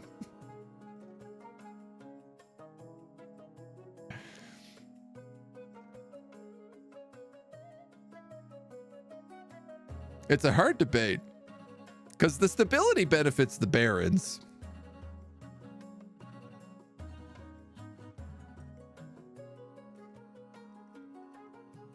But I'm also almost bankrupt if we test it on the lady. Elsa, you got out by a hair. Whoa! Or did you? Or did you? I like how it was closed and there was like one more vote we didn't count. Oh, I get to be the tiebreaker, do I? How interesting. The king will speak. She is a patrician. Also, like, 4 of your own colleagues voted to chop off your head. I will just like to put that note in there. I like that the counts are really on your side. We create defiance. We would lower the stability of the realm, which would probably allow the patricians to rebel, except they have a terrible military. I would lose $750, which I don't love the thought of, because if any of these reach 0, we lose the game. But my authority would go up. Alternatively, I can ban it, which the barons want. I think I gotta ban it, dudes. Do you want to have untested machines running all over the place? Didn't even get to pick Unity. I know, right? I thought for sure you guys were all going to come together and chop off Elsa's head just for the kicks. I'm going to ban it. I'm going to ban it. It's what the council wishes, your majesty, but if there's a rebellion, it'll take 4 chops to sever your own neck. Don't come crying to me. You're welcome. I didn't chop off your head. Super tax the barons, make easy money. I mean, let's see how the auction goes. It's auction time. We have a grand bazaar giving trade to the barons or stability. Barons are obviously going to not want that. This is bad for barons. The counts can increase their military. That's good for me, for my victory condition. Or drop their faith, which they're gonna want to do. The counts are gonna want that. The patricians could get a deer perk, which would kill farming, which is also something they want, so they're gonna want that. And they could increase authority. Interesting. I like how the barons don't really have a win in this. They just have, like... It depends on really what they're going for. Let's start the auction, shall we? Here's your money, in case you were wondering. So you have a quick check of your own dollars before we get going, in case you're viewing on mobile. So much Baron money. Start the auction. You got 60 seconds. We've got money coming in for the Dare Park. We've got 1,700 coming in for the Dare Park. We've got money going into the library. No, it's switched over to the observatory. The counts are funding the observatory with $1,000. There was $1,000 going towards the barons. The barons are going back to try and pump up the stability. And oh no, the observatory is up to 2,400. 2,400. Do we have 3,000? The barons have taken back over with the library. And now we're going back to the Dare Park for 2,250. We have 2,250. Do we have any more money? Do we have 2,500 for the library? Do we have 2,500 for the library? Do we have 26? Oh my God, the Dare Park cropping up. The barons dropping in 4,500 to the stability of the library. My God, do they ever want people to read? 5,600 going into the library. The Deer Park is going ahead. The observatory. Are we dropping? Do the counts have the money to drop into the observatory? Yes, they do. They've got 3,900 into the observatory. Does the Deer Park? Is the Deer Park coming back? Do we drop the farming across the patricians? Do the patricians have the money? They do not have the money for the Deer Park. Fund your libraries. VM dropping $2,000 to increase the stability of the library. An interesting choice. An interesting choice. And Shira Jirajin dropping $1,000 into the observatory to drop the faith. No Deer Park today, patricians. Reading is fundamental. Boop, boop, boop. Ooh, everything in the capital. Well, let's go about our air. Maybe Barons wasted a lot of money. Maybe. They did keep the stability up, though. Your marriage to Matilda is not what you hoped. She seldom sleeps in your bed, and over breakfast, you exchange only a few frosty words before she departs to the library. Last thing on your mind is procuring an heir, but the needs of the kingdom must prevail. Congratulations! The royal wedding was a magnificent affair. Yeah, it went about as well as could be expected. Still got your crown on your head, that's what matters. You've done well so far, but something's missing. A baby. You need someone young whose loyalty is assured. A child of your own would do the trick, even if they're a bugger. Only the youngest of many cousins.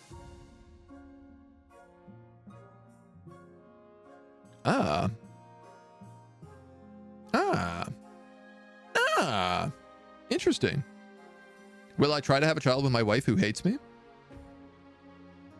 Will I have a bastard child that gives another region the opportunity to come up and claim power?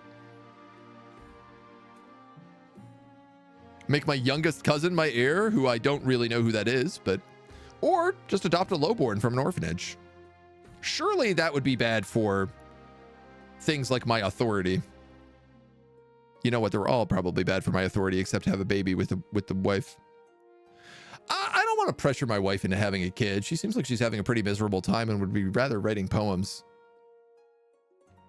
I'll make my youngest cousin my heir. No orphanages left. You voted to starve the peasants. We'll find us a cuz. Princess, even if it's against your interest of the counts, you still somehow support it.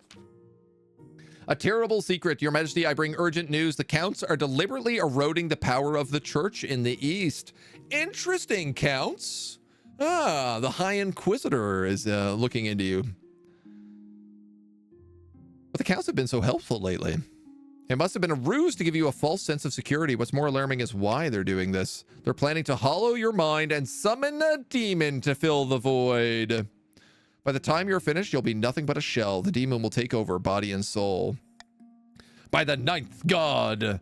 My thoughts exactly, Your Majesty. We must bring this sacrilege to the council's attention.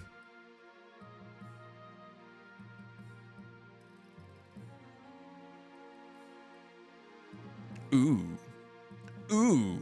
This is a fun opportunity.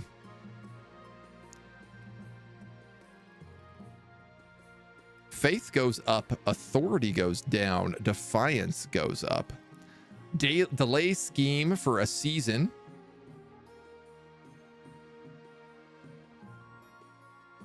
Should put them back a turn. Or leave them to their business. Faith won't go high enough. Counts aren't a threat. Leave us be. I'm going to call for unity on this one. And you guys can figure it out. I call for unity, but I don't present what that unity should be. I have to allow the people to make the best options. Like, do you want demons or do you not want demons?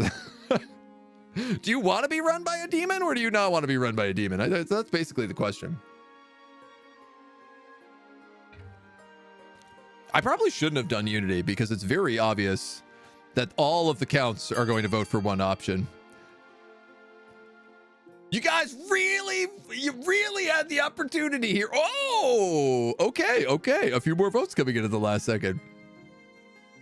There we go. Excellent lesson in politics. How can the king fight back? We're going to spread the words about the dangers of demons. All across the kingdom, priests deliver impassioned sermons on the dangers of the 7 gods' agents. More and more citizens flock to the church, and peasants place holy symbols in windows to protect their homes from demonic influence. Many nobles grumble about the church meddling in official matters. Is King Lord Turgosius Grotius in charge, or is the Inquisition? My authority is down, and defiance is up across the board. Uh-oh. Baron's got to keep this high, right? That's interesting. They can't rebel against me if they have to keep stability high. Thank you for the filibuster of rigged voting. Sometimes you just got to keep talking a little bit. Spy Master. The barons of the March plan to have the council push through a number of military reforms. For the good of the kingdom, they say, but the reforms are designed to consolidate Marcher control over our ranks. Well, what can I do? The barons are waiting for a period of stability that will allow them to pass the amendments while everyone's guard is down. Unless there is dramatic developments within the next few months, I predict that the barons will be proposing these military reforms very soon. In fact, I think they're doing it in like next season. You bring the revelations which the barons wholeheartedly deny to the council. Accuse the barons of treason. Stall the military reforms with a host of legal squabbles, or allow the reforms to pass unhindered.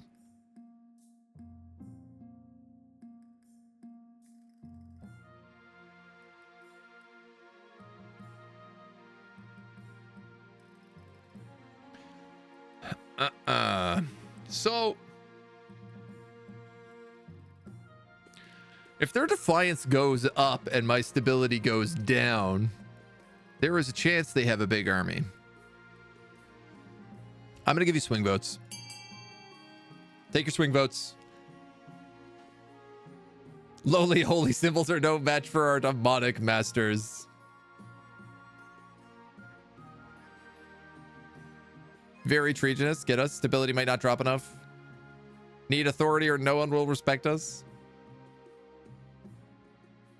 My authority does go up as well. That's true. If this passes. It's a bit of a trade-off. Stability goes down, but authority goes up.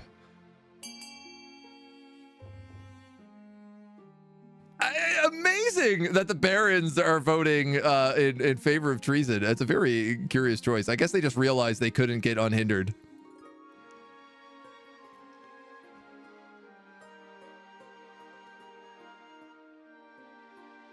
I like that there's a swing vote happening and that I can let the swing vote keep happening. I can really filibuster this as long as I want and let this one deciding baron make the decision between an 11-11 vote.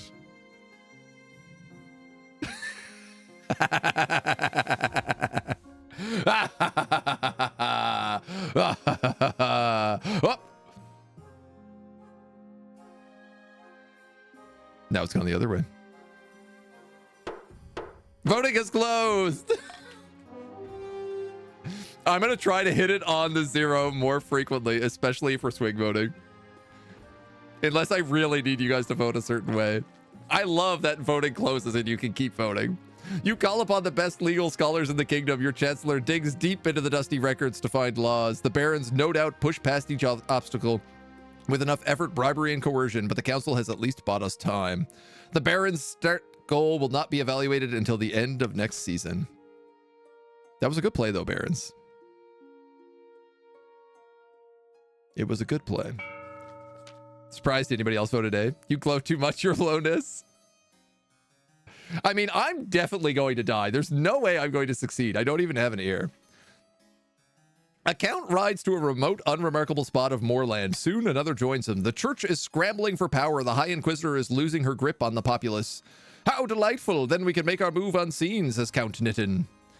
We must invite a demon to possess the king. The ancient books describe 2 demons, each attracted to different aspects of the human mind. Open to counts of the east only. You have 30 seconds. Which demon is best suited to possess the king? Rachmasa, the mad tyrant, which will raise authority as a goal, or Muramak, the duke of greed and face of all coins, with the goal of raising the treasury. Get your votes in. Get your votes in, counts. Rachmasa, the mad tyrant, the cockroach queen. What a title. My God. All right, I think this is pretty clear cut. The mad tyrant. The cockroach queen was once a favored servant of the 9th god, but then she betrayed him. He banished her to the deepest caves where she became a twisted agent of the 7th. She desires to rise to power once more. She will be attracted to a powerful king whose authority is unquestioned. For the final stage of the scheme, the count must raise authority to 7. At least one region has entered the final stage of the scheme. If they pass it, they'll win the game, with exceptions. If 2 or more regions pass the final scheme stage, the winner will be decided at random. If stability, authority, or treasury hit 0 and a final scheme stage passes at the same time, the scheme takes priority. If a rebellion ends with a rebellion win and a final scheme stage passes at the same time, the scheme takes priority. The monarch can only win in ambition events, which will appear after you've acquired an heir. You guys are progressing way too fast for my baby-making abilities. Kingdom win condition is a high military, and I don't know what that means. Until I have an ear, I don't actually learn it. Along the coast, Lord Patrician Toll Panzer is visiting the wizard Scrampton in his cliffside tower, built of knotted coral and seashells. The Dream Queen still rules over the apiary, as powerful as ever. You have failed me, says Scrampton. Please, give me a few more months. By the 9th, I won't let you down. Cease your whining, get it done, or I'll grow barnacles on your bones. The patrician's aim is to lower farming to 14. You're at 16 right now. Tax time. The patricians strike a lucrative deal with the Sal, worth 500 wealth, and the other nobles gain 200 wealth. Patricians, I'm going to give you just a common tax.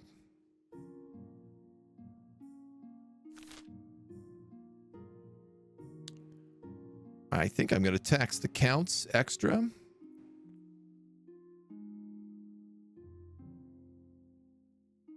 I think I'm going to tax the barons extra as well.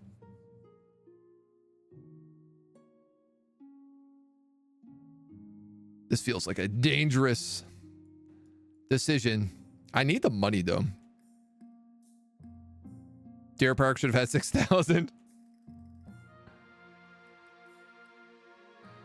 I think this is fair. The patricians need a little help here. I'm worried about the barons. I'm not worried about the fashion show, though. You enter the council hall and find it transformed, the walls bedecked with mirrors and jewels, the long table repurposed as a catwalk. Your Majesty, welcome to the kingdom's very first fashion show. Remember, you'll be voting on which of the nobles is best dressed.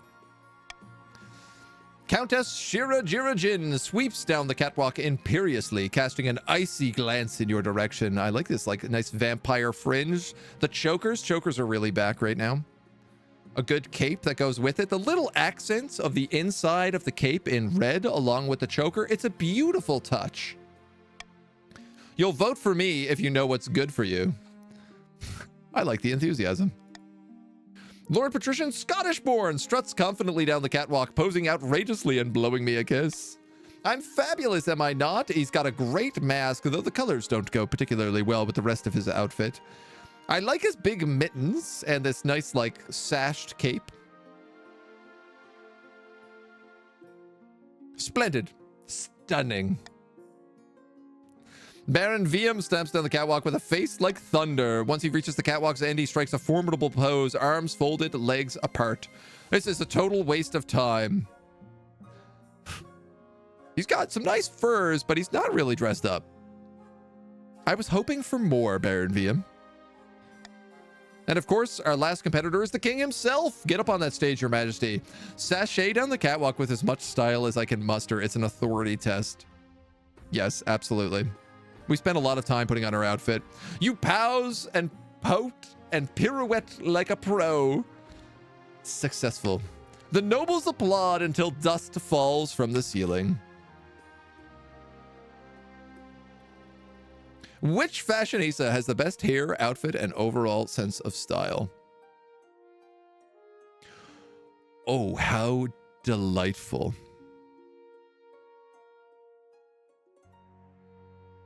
What's curious about this is the counts will actually probably want to vote for the king. I'm going to give you a swing vote, and I'm going to close it at exactly 0 seconds. On your mark, get set. Bet.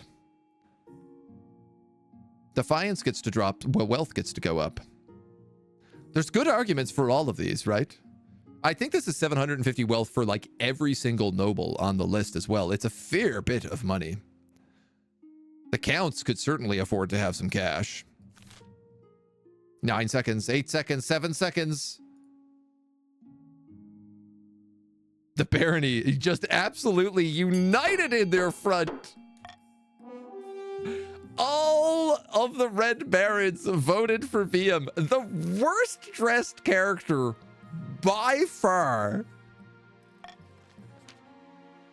What? I won? The barons superior once again. The countess and patricians mutter grumpily, but the barons are ecstatic with their victory. The chancellor looks on, beaming like a proud parent. Oh, only VM gets the money, actually. I'm mistaken. But their defiance drops, so at least we don't have a rebellion on our hands. Yet. Rigged? Possibly. Giant spiders in the east. Man, the east is having all the problems. And then they're sending them directly to the marches, which I expect is what they're going to do here. Your Highness, a forest on my land is completely overrun by giant spiders, some as big as horses, says Count Petrius. The trees are shrouded in webs and travelers are going missing. We must put a stop to this. Send in an army and wipe them out. Burn them with fire. Put a bounty on spider legs or coexist with the giant spiders.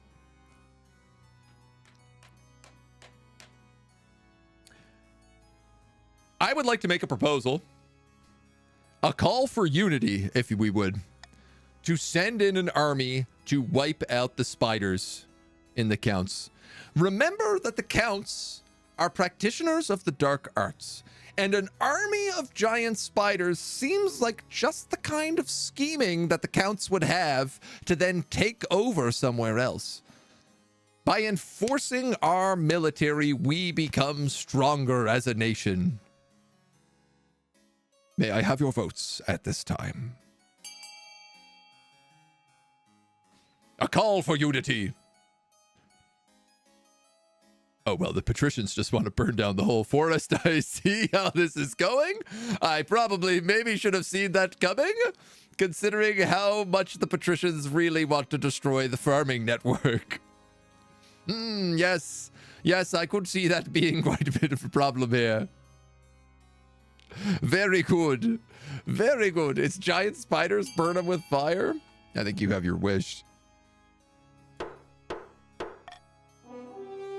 Wow, my impassioned speech really just did not work here at all. No time to lose. You send an eastern militia to set fires to the edge of the forest. The whole thing's got to go. The whole forest is ablaze, as well as several nearby fields and a village. Wildfires rage across the east for a week, but the spiders have definitely been dealt with. The east is now poor. Farming is now fruitful, but they are aggravated. I'm a little worried about this because they also have a pretty strong military. Very well. Giant alien spiders are no jokes. A new trend on the coast.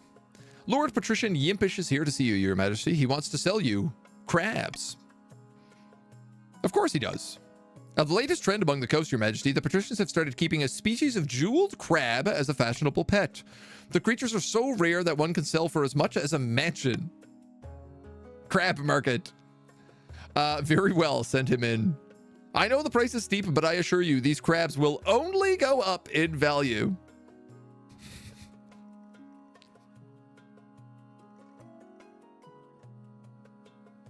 Do I buy crabs from the patricians? You voted on me, now we will revolt. To the moon, my lord. Moon stocks, crab stocks. I'm buying these crabs. Crab, crab, crab, crab, crab. Counting out your gold, Lord Patrician Yimpish assures you, you will not regret this purchase. That's so much money for a crab. An absolutely ludicrous amount of money for a crab. I don't feel too bad supporting the patricians as well, just because they're a step behind. They could use the cash. After several rounds of deliberations, the council approves wide-ranging reforms to the kingdom's standing armies. The barons are the major contributors to the new model army, having volunteered their expertise and manpower in these trying times. The newly found authority brings riches to the march, 9 trade. Merchants seeking to sell arms, mercenaries seeking employment, and even young peasants looking to defend the kingdom. Meanwhile, in a foreboding Marcher fortress, the barons are celebrating. I can hardly believe they went for it, says winner of the fashion contest via. This is all good and well, but we've not won yet. We must make our final preparations before we take control. Voting is open to the barons. How should the barons use the new model army? March on the capital with the full strength of the model army with the goal of raising the military, or quietly force the king to abdicate, lower authority directly against the counts. Oh, that's so spicy. That would put the counts and the barons like neck and neck against each other, fighting over authority. You guys are going for the military, though. I gotta get an heir. I gotta get an heir, because that might be my goal. A does sound more fun. Control the farming. We can make sure it doesn't involve bees. It's settled. We have a plan of attack, but one last thing remains. Defense. For our final march on the capital, we need a sizable home garrison to repel opportunistic attacks. The barons must raise their military to 9. So both of you guys got to go up 2 authority, 2 military. Patricians are definitely going to be like trade to 9 or something. Along the coast, Lord Patrician Tollpanzer is visiting the wizard Scrampton in his cliffside tower. The side of the bargain is complete. The dreams of being are no longer a threat. The palaces stand empty. Shall we discuss how to overthrow the troublesome king? Patricians? How should Scrampton use magic to overthrow the king, Lord Turgosius Grotius? Curse him with a fate worse than death, or send him away so he can never return? Interesting decisions. Your trade is quite high, but also so is stability.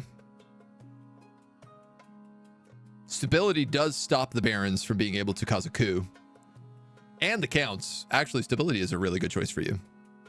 That's probably your best choice. I think you guys made a good decision there. Hydro checks, Eric, thank you. I am going to go get a water in a moment. Send him far away so he can never return. Far, far away, it can be done. I will steal the king away through the apiary, where distance works differently. The apiary is a land of dreams, and in times of turbulence, nightmares. It must be peaceful if I am to navigate it far. We'll make sure the kingdom's as peaceful as a sleeping lamb and everyone's dreaming pleasant dreams. For the final stage of the scheme, the patricians must raise stability to 9, so everyone's got 2 points. You guys are all neck and neck. By royal decree, we can tweak the laws. Anonymous voting.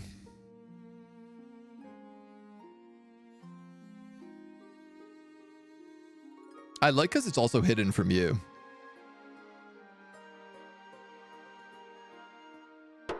I'm going to take Call for Unity off the board because increased stability now does not benefit me. But anonymous voting is spicy. Spicy, tasty, good. A spot of heresy. Bankruptcy looms and irritating visitors in the east. We do see votes in chats, but it's hard to like tabulate what exactly it all is. Oh, I guess unless you see in the little pop-up in the top. It's fun for me though. Also. Anonymous voting doesn't work very well. It stops me from filibustering is also it. You see flags. Interesting. All right, bankruptcy looms, but I'm scared about bankruptcy, so let's do a spot of heresy first. And take a little peek into the east from Conte Marinara Mendes. You look like a good vampire. Your Highness, I'm stunned, outraged, and incensed. I've been summoned to trial by the Inquisition on nonsense fabricated charges. They're claiming I'm part of a cult because of the peculiar design of my crest, and now I have exactly 10 people at every meal, and the strange noises from hidden chambers. It's ridiculous. No one dares defend me on their own. They're too scared of the High Inquisitor. The trial is set, but the council must intervene, Your Majesty. Though she remains silent, the council is keenly aware of the High Inquisitor's steely gaze from across the chamber. How will the council handle the accused? Should we search for a witness to defend Marinara Menace, help the Inquisitor gather evidence against them, or suggest they pray for a good outcome? Who knows? Not me. I can't see Jack. Oh, that's fun. So I get to see that there are people voting, but I don't get to see who they are or from what faction. That's very fun. I love it. Yeah, sure, Jerjin, you won a game from that giveaway list. So you literally go to that list, pick a game on it, and send me a message, and I will send you a key. They fixed the banners? That is good. All right, time's up. Search for a witness.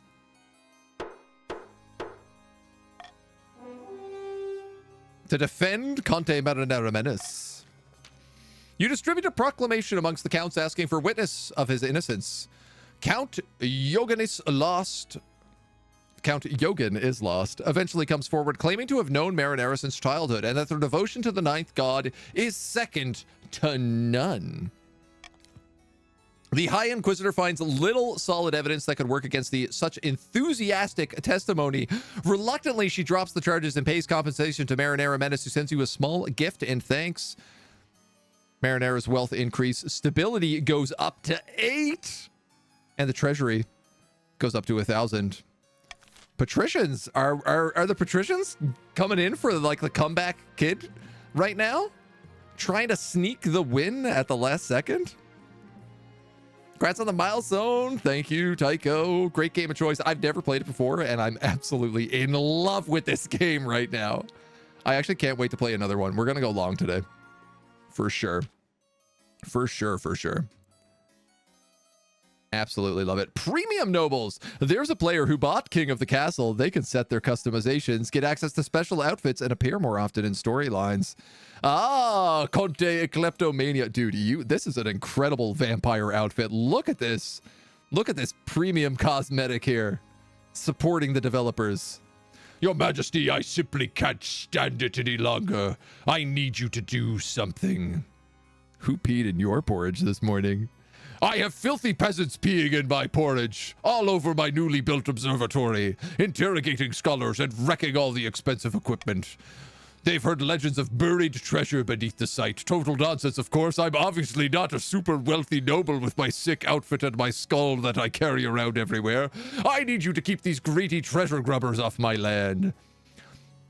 Actually, my treasurer says, the rumors might not be nonsense. After conquering the East, King Harold the Great is said to have buried a huge stash of stolen loot, spoils of war, in the area. Why would he waste perfectly good gold by burying it? No, obviously, because the stock market is in shambles. What are you suggesting? That's the real advice, the real financial advice. I was accountant for many years. Spend all your money in gold, bury it in the forest. It's the only way to survive the oncoming apocalypse. We could search for the treasure ourselves, send a team of diggers to take the place apart, brick by brick, and dig deep into the foundations. By the blood of the dead, what are you saying? That would destroy the observatory.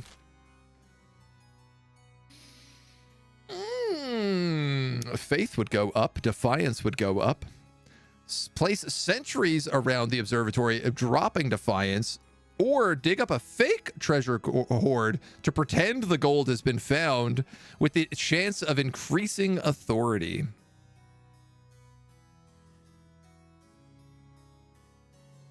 I don't want to spend any of my money. I'm vetoing this. Now you guys get to decide. Do we take the building apart brick by brick, or do we dig up a fake treasure hoard? The options are there. Love how everyone was like, there's no way we'll play into the arms of the Inquisitors. Just a poor man from a poor family. Where do you think that skull came from? Only showed up once in your premium as well. Interesting. We want that treasure. Ding, ding. Voting has closed. We will take the building apart piece by piece. Blood and stars, my observatory. How could you? Defiance is now mutinous. I'll send demolition and excavation teams to tear the place apart, Your Majesty. King Errol's horde is calling out to us. I can feel it in my bones. For the next few weeks, extensive digging takes place. The observatory is completely destroyed in the process, and you wait anxiously for news of the horde's discovery. 25% chance. I love how, like, defiance doesn't matter because both of these guys have to just pump up these numbers as much as possible. No luck. All we found is an old leather boot and a clay statue of a pigeon. Authority is now dubious. Oh, the counts. The poor counts. I knew it. You destroyed my precious observatory for nothing. This outrage will not stand. I could be wrong here. But does this mean that the counts can now openly rebel? If they're equal in stability, the counts could make a counterplay, one might even say here, and instead of boosting authority, they could boost their own military and raise open rebellion and march on the capital. If it's 9, they can. Ooh. Well, bankruptcy looms. I booked this meeting intending to discuss our financial woes. You solved that issue on your own. Congratulations on digging us out of that dismal financial pit. Yes, I truly made some sound decisions. Oh, that's it. I don't even get a cool event. All right, well, good job, us. We still have no heir.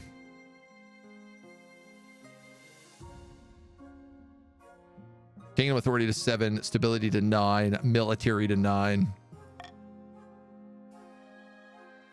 Crab futures, my heir. Ooh. Let's look into crab futures first. I want to see how these crabs paid off. Big crab money. Dig up all that gold I told you to bury and invest in crabs. That's the new future. The crab craze has swollen to unforeseen heights. That's good news, isn't it? The trade is so profitable that patricians are shutting down textile mills to focus on crab catching. Thousands are unemployed. But who cares? Your box of crabs is now worth nearly double what you paid for it. Ooh. Sell? Or do we hold your nerve and hold on to the crabs?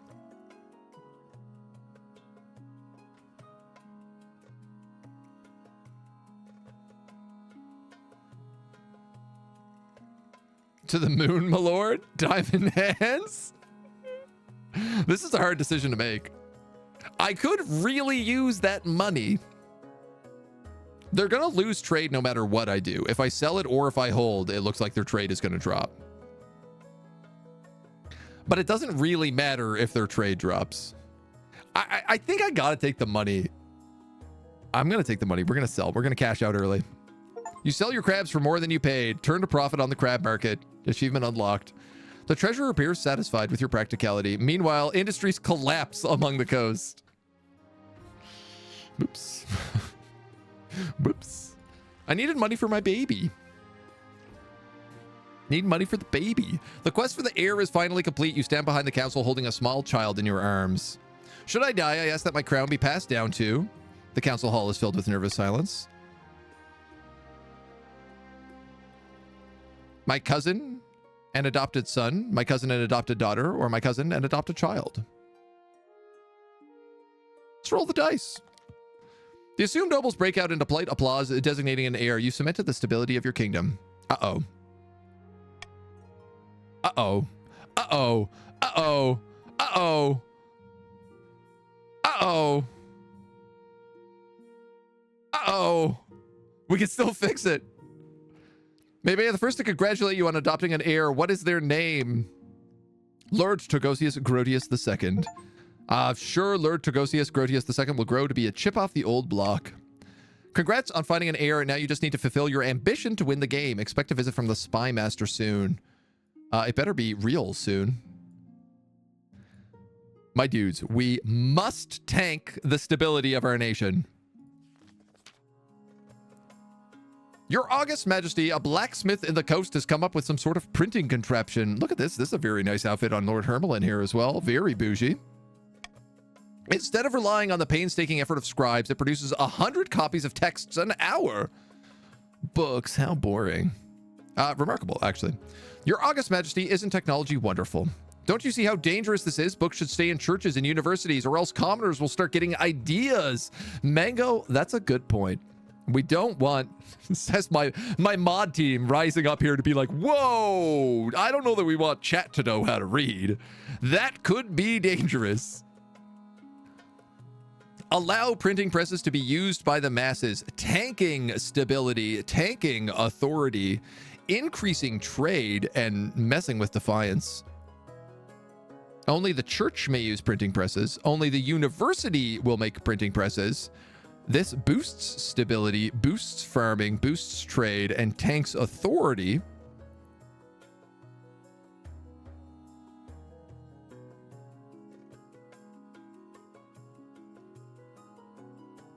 I obviously don't want stability to go up right now, so I might just veto this one.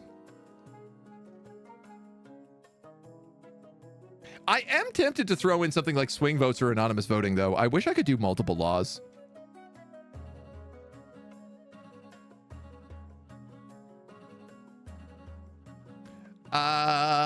I mean, yeah, if we increase stability, we're buckled.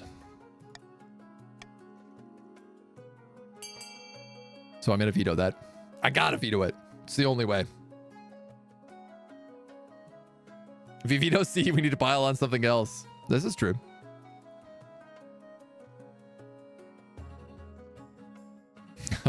They're going for the church. Oh no. That could, I don't even know what this will do. Oh, they're going for the church hard.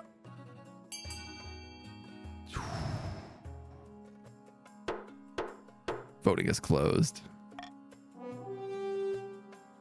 You want to point out that Twitch crashed? This vote is rigged. You're going to regret this one day, Your Highness. Ignorance is the only thing keeping the common folk in line. Nonsense. You're just jealous.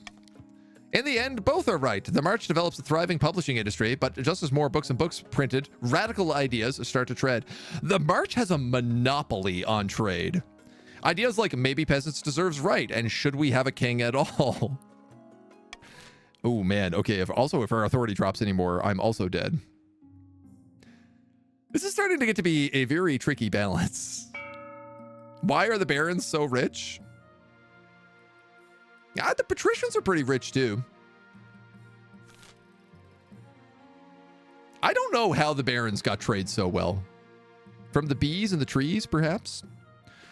All right, the barons could put a fortress here, bumping up their military successfully. The counts, of course, want authority to go up. They could also tank their own military, which would be a bit of a weird choice, maybe. And the patricians could get stability. If the patricians build this library, they're gonna win. They gonna win. They only need one. The barons need two. Let us start the auction. On your marks, get set, bid. Here's your money. Here's your cash bucks. Count's getting taxed like crazy. Yeah, they have been. They had the strong economy for most of the game, so I was taxing them harder.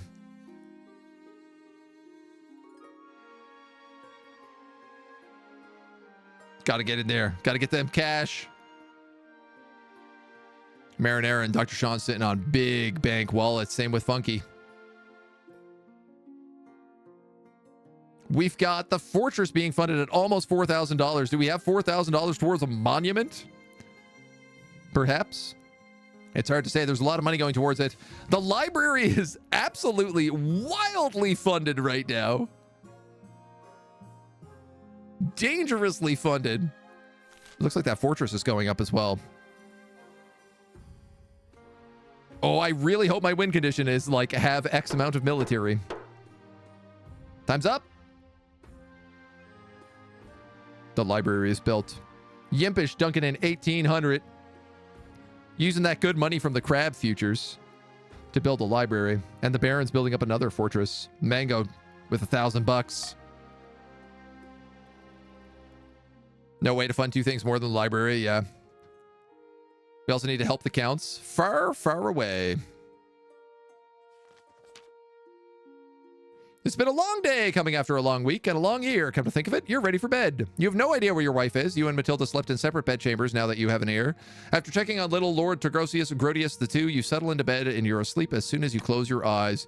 You dream you're in a vast, glittering city of magnificent spires and floating temples, surrounded by strange little fairy folk with golden eye and golden tongues. They're trying to warn you of something, but you can't quite hear them. They're swept away by an invisible force. An enormous, bearded figure in dripping robes walks down the now empty streets, flanked by the patrician Tollpanzer and Narilla, your patrician's claimant to the throne. Greetings, your majesty. Surprised to see us, says Tollpanzer. Using magic almost feels like cheating. I suppose I'll feel guilty about it later after my coronation. Thank you for bringing us here to gloat, great wizard. Now please take this pathetic specimen far, far away. As you wish. Scrampton clamps one huge hand around your shoulder. Your feet begin to move of their own accord, trudging along beside the wizard, and then the ground drops away as you take flight. Far behind you, Lord Patrician Tollpanzer dwindle into dots, then vanish from sight completely. Whee! I'm flying! That's right, your majesty. This is all a dream. Just relax. You leave the glimmering city behind and fly across a baffling dreamscape across fields of pink snow and dancing stars and gnashing teeth. How long are you flying? Minutes? Months? At long last, you find yourself barreling towards a swirling portal in the sky. Scrampton halts in midair, but your momentum carries you forward. Farewell, your majesty. I hope a new world offers you a new beginning. And then you're flying through the portal and everything goes dark. You find yourself awake on a city street, but it's like no city you've ever seen. The buildings are enormous, giant rectangles with 1,000 windows, 10 times higher than the palace. The street is crowded with commoners walking around, though in a great hurry. A metal box roars past on wheels, causing you to shriek in fright. Someone jostles you and calls you a Renfair-looking arsehole. You set out into the brave unknown, hoping to learn more about this bizarre place. Who knows? Maybe it'll be the start of a grand new adventure. There was a lot to learn about life in this strange new world ruled by money and electricity. King Lord Tergosius Grodius eventually got a job as a social media manager for a mattress company, a very corrupt industry. The Baron's revolutionary plans for the new model army were quietly shelved but not forgotten. The blueprints surely come useful someday. Shortly after the king's reign ended, the Inquisitors raided Count Newtonscan's castle and placed him under arrest for evil magic. As he burned, he screamed the secret name of the seventh god. After King Lord Tergosius Grodius vanished mysteriously from his bed, Narilla of the Patricians was best positioned to occupy the power vacuum left behind. None dared challenge the succession, fearing the wrath of the wizard Scrampton. Vanished after 2 years and 6 months. Good job, Patricians. You guys really actually came out from behind there. Way in the back and then clutched it at the end. You could have been a demon. Now you're a bee. From demon to bee. Welcome to the future. Way more modernization than what the Barons offered. Seems like getting military to 9 is uber hard to do. Getting any of them to 9 is pretty hard to do, to be honest. Stability, the easiest thing to get, so pretty cemented, yeah. Burned on the stake, you were a believer. The wealthiest noble was Dr. Sean. The poorest noble, Double Forte. 2 authority. I mean, we almost tanked on that.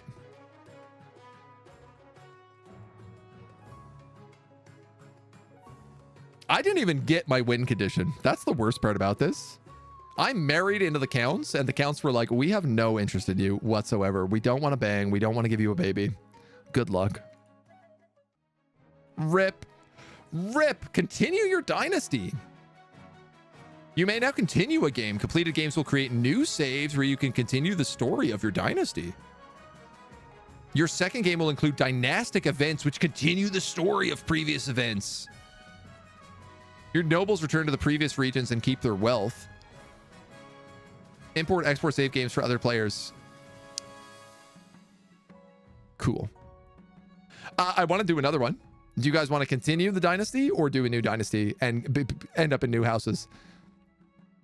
I feel like maybe we do a fresh new dynasty. Everyone's clean and fresh. Shuffle the deck. Spent my life savings trying to stop the patricians. Barons had a chance to win with low authority. Yeah, I honestly, I thought that there was going to be a rebellion. I thought there maybe was going to be a double rebellion happen. Final step is always 2 steps away from current, so you're at the same regardless of what you're at. Interesting. Assuming you get to that step at the same time. Military way harder to get stability, yeah. New dynasty. New other factions. Oh yeah, the other factions. Yeah, let's definitely do it. Got to see the new houses. Seasons are a little short. There were times when some factions just didn't have an influence. Yeah, sometimes, absolutely. There were sometimes that events happened that just like didn't really trigger the same. All right, let's do it.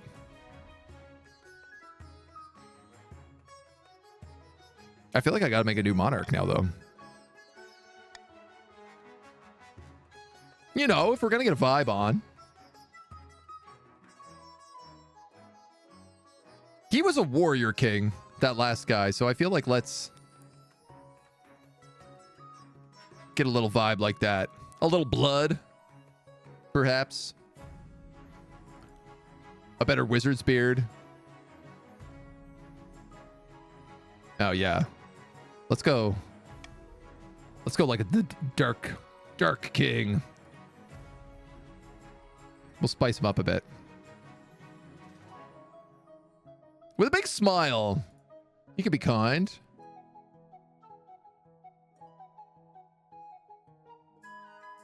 A handsome king, perhaps?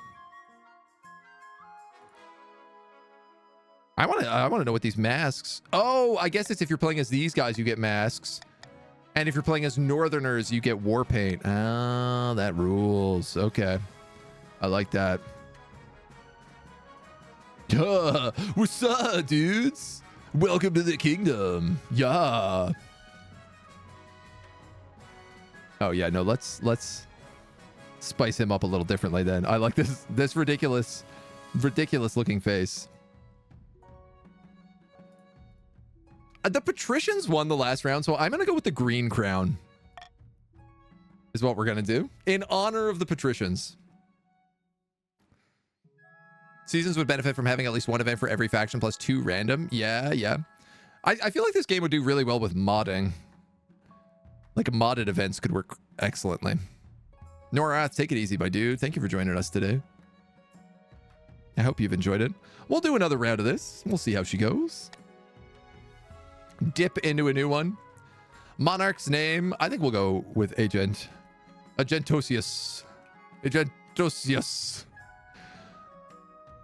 Numerius Onos.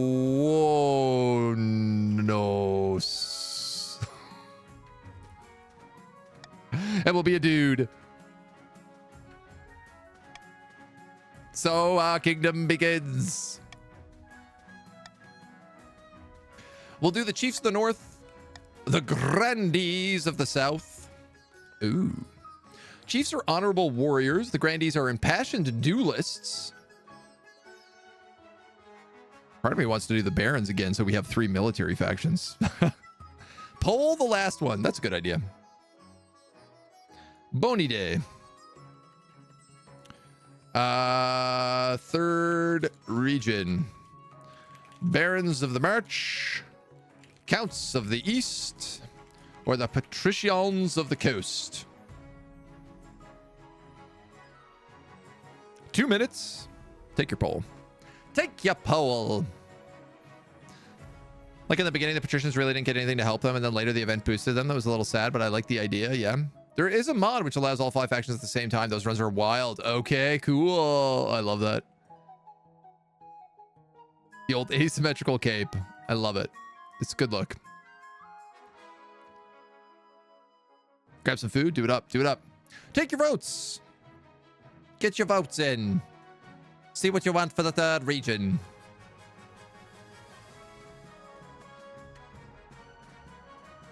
Also, music in this game is really good. Kind of underrated. Oops. Oh, I thought maybe I could hover over those. Pagan religion and prowess in combat. Impassioned duelist, strict adherence to honor, etiquette, and the 9th god. Oh, we're going to have a god fight for sure. I got a feeling we're going to have a god fight. We're going to have some real headbutting over faith in this game. Got to choose a Monarch preferred vote for the poll. Nah, let Jet decide. I'm okay with that. Can't believe we hired a necromancer. What was wrong with us? I mean, you were also trying to like summon demons and a wizard. You did hire like Aquaman and Hagrid, so. Each faction starts and favors different stats, so mixing factions in different ways results in really wild different runs. Aha. I like that. I like that. It seems like every time you play this game, you would get some pretty spicy different things, so. All right. Poll is up. 3rd region. Counts of the East with 9 votes. Let's get those bad boys in here then. Ruthless aristocrats steeped in secrecy. Allegations of forbidden rituals entirely unproven. All right, chat. Exclamation mark join. If you want to join the game as a noble, you can type in your pronoun if you have a pronoun. If you own the game, you can join specific regions, such as exclamation mark chiefs, counts, or grandees. Otherwise, it will randomly assign you. King Agentosius Numerius Owonios. I'm really just making my life as difficult as possible here. Lots of good peeps. Lots of good coming in. Chiefs of the North with Shira, Jirajin, Parion, Yimpish, Orange Quake, Karazhan, and Christie. Counts of the East with Scottish, Voltan, Karsh, DTG, Dr. Sean, and Veramo. And the Grandees of the South with Viam, Pier, Skellington, Lemur, Lord, Double Forte, and a Kleptomania. 6, 6, and 6. Let's kick it off. You could join as the game goes on, also if you're watching. Grandees are so hot, let's go. Oh yeah, look, okay, so the South actually owns like a ton of the South. The North is kind of the West. The capital is still sort of stuck in the middle here. That makes sense. We'll introduce the council. Your nobles hail from across the kingdom. Let's introduce ourselves to the Chiefs of the North. Good luck in the days ahead, your majesty, says Chief Karazhan Magi. You'll need it dealing with us lot. To the Counts of the East, Count Karsh, an honor to make your acquaintance, your grace. May you escape the doom that befell your predecessor. And the Grandees of the South, Skeleton, Grandee Skeleton. May the 9th god bless your reign, your holiness. I trust you will conduct yourself with honor and faith. I feel like the South is just up against a bunch of pagans. like I feel like the South is going to be the only bastion of faith that keeps the king from being corrupted by either vampires or Vikings. I might already have to make my guard part of the grandees just to keep myself secured. Oh yeah, look at this. 7 faith, 4 faith, 0 faith. So interesting. The chiefs have the biggest military. The counts are farmers in this one. And the grandees are trading. That makes sense. Got pushed to the south.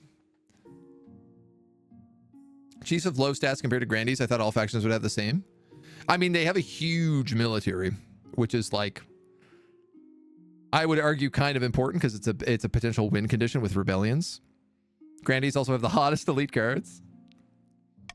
The nobles argue with each other. You sigh and sit back. Is this what the council is like? No, whether your father told you to avoid the throne at all costs. Our path to victory. When you die, how do you hope the kingdom will remember you?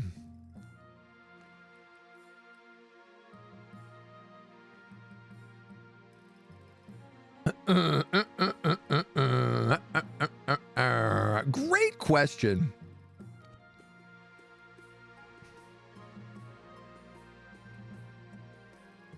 Great question.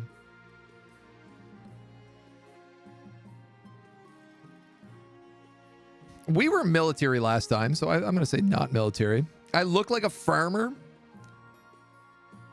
Stability seems to be the easiest. Yeah, but what fun is that? I feel like trade or farming is what I want to do. Faith is going to be way too much of a gamble. And I feel like that's just like siding me with the grandees way too hard. Farming? Tricky? Oh, we have a 7 and a 6. I feel like farming is actually my most likely one. The father of a nation. A peacekeeper.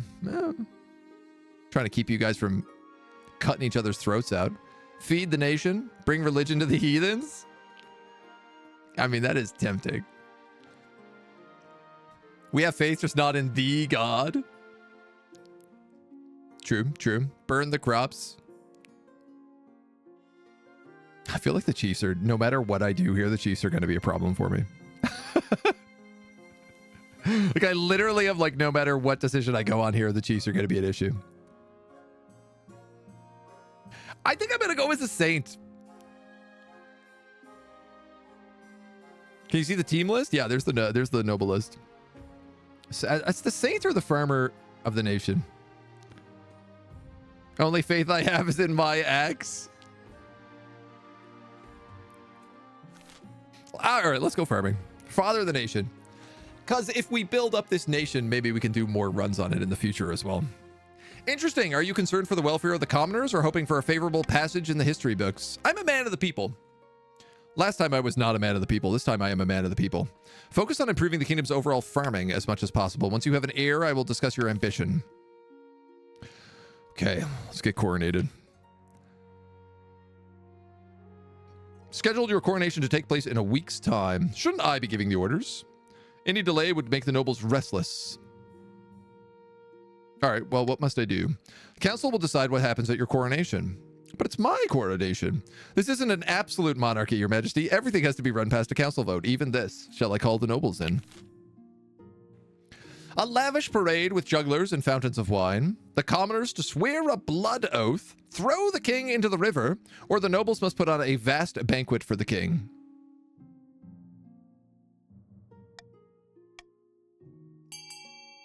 I would like a vast banquet, please. I would take a big banquet. Let us build the farms and improve the country together, my countrymen.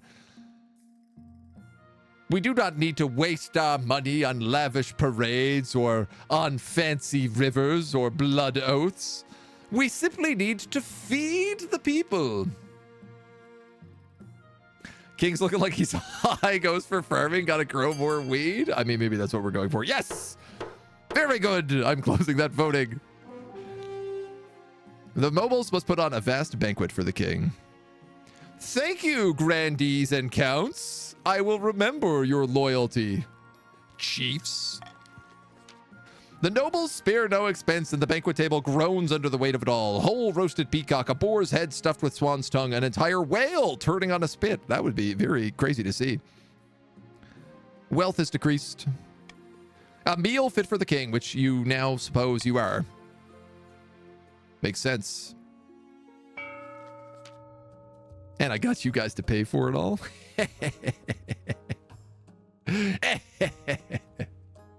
No, you're all voting for us to lose 900 gold. Shh, don't tell them. Skald of the Orangequake clan, sinister northern troublemaker, stands precariously on a longhouse crossbeam, screaming like a fallen god. Orangequake, you are the heir, or your family is the heir. Chiefs of the North, we know how I should be on the throne, not this imposter king Agentosius. How do we make that happen? Chiefs, do we do sorcery, a doppelganger, or a hornblower? Lower all faith. Ooh. Ooh. Obviously, I know what I want you guys to do. Fail to mention you're a loan shark. Sinister northern troublemakers. Chiefs, get your votes in. Karazin, Orangequake, Yimpish, Perion, Shira Jen, Christy, Mango. You guys are just tying it straight down the pack. If there's one more of you. Oh, there we go. There we go. Now they're coming in. Now we're coming in. Sorcery. Yeah, wizards. Wizards, the lot of you. What scheme should the Chiefs pursue? Sorcery. I thought for sure you guys were going to go with faith. The Chiefs plan to make a bargain with a wizard, a moral spellcasters who seldom get involved. The Chiefs must raise authority to 5 or more in 2 seasons. Grandees. This is a Kleptomania, Double Fort, Lemur, Skeleton, Pier, and Vium. Zilma of the Kleptomania lineage, well-known southern prodigy, stands bathed in sunshine, speaking softly. This is a lot of S's. A false pretender occupies the throne while my claim is ignored. Grandees of the South, this is a stain on our honor. We must not allow it to go unanswered. How? What scheme? Intimidation, raising stability. Fervor, raising your farming. Or excommunication, lowering stability. Raise the farms. Raise the farms. Raise the farms. Raise the farms. Let the farms be plentiful.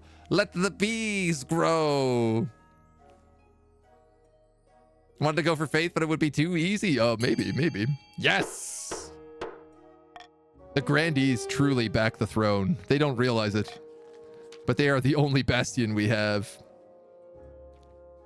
Our Grandee claimant Zilma has been chosen by the 9th god to be the next monarch. They have promised a first miracle, food for all. To advance their scheme, the Grandees must raise their farming to 5 or more in 4 seasons. They have 7. That was actually honestly just an easy choice. Katoka of the Scottish-born dynasty, well-known political fixer, leans delicately on a podium, speaking in a melodious voice. My fellow counts, in ancient times, the East was its own proud kingdom. We can bring back these days of glories, but not while the false king wears the crown.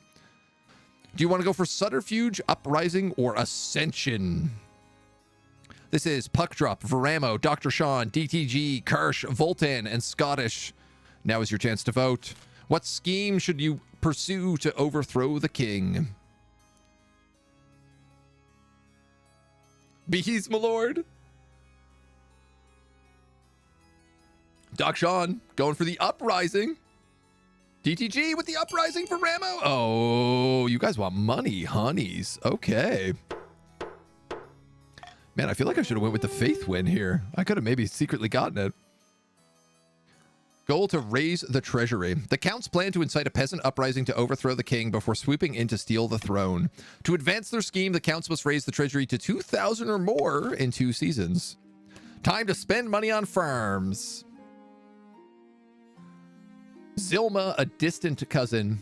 My treacherous half-sister, Katoka. And my treacherous half-brother, Skald. Interesting. By royal decree, we can tweak the laws.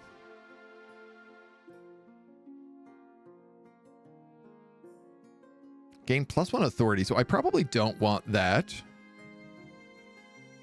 A +1 stability is not a bad idea. I'm going to take the call for unity. That's just a bad choice, but we follow the first lemming. A call for apprentices in the south. Dreadful tidings, your majesty. A meddling wizard has set up shop in Xanaskar, says Grandee Lemur Lord. I believe it is Gordius, the Stone Talker. Now, tell me more about this wizard. Wizards have managed to tame creation itself. They wield untold power and are naturally distrusted by the church. Even the High Inquisitor wouldn't dare move against them. Gordius has dominion over rock and metal and stone and the deep places of Celest Ath. He's put out a call for new apprentices, which is a rare event, once-in-a-lifetime opportunity for many. Droves of unwashed, glory-seeking peasants from all over the south are lining up for their chance. Not just peasants, I, Christy Marie, have also decided to apply. The competition will be fierce, but those common folk are no match. I will be the most powerful noble this council has ever seen.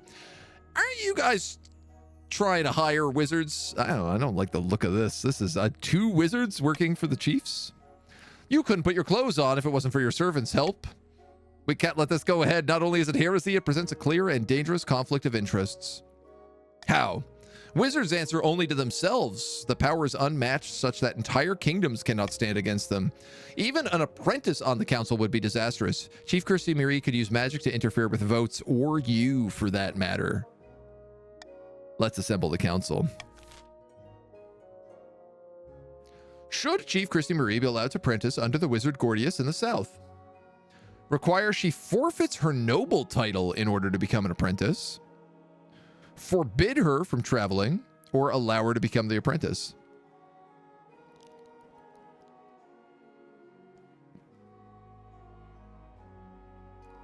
Great questions.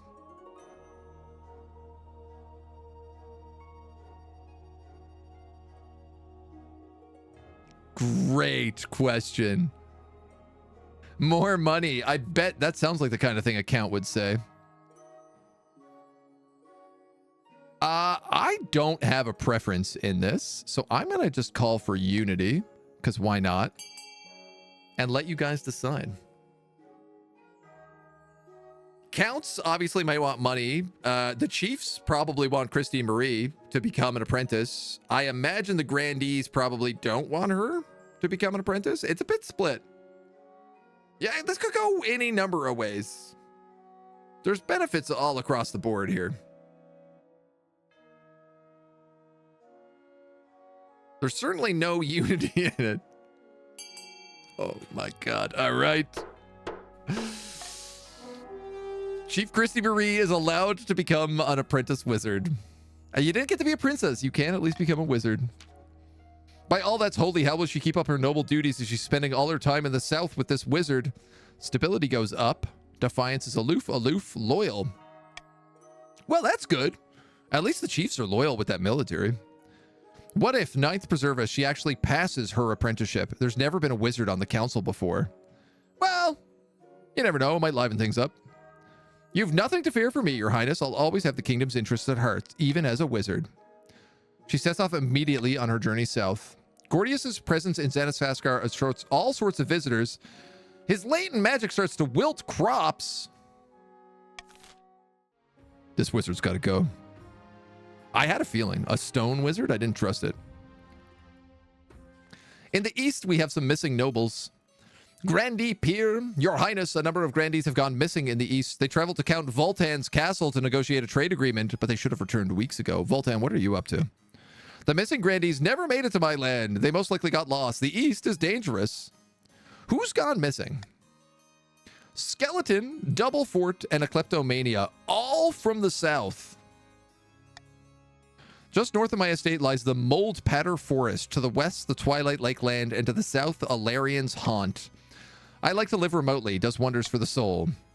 This is some kind of ploy by Count Voltan. In a few months' time, he'll quietly offer us a ransom. Blood and stars, don't be foolish. We'll find them. We just have to decide where to focus our efforts.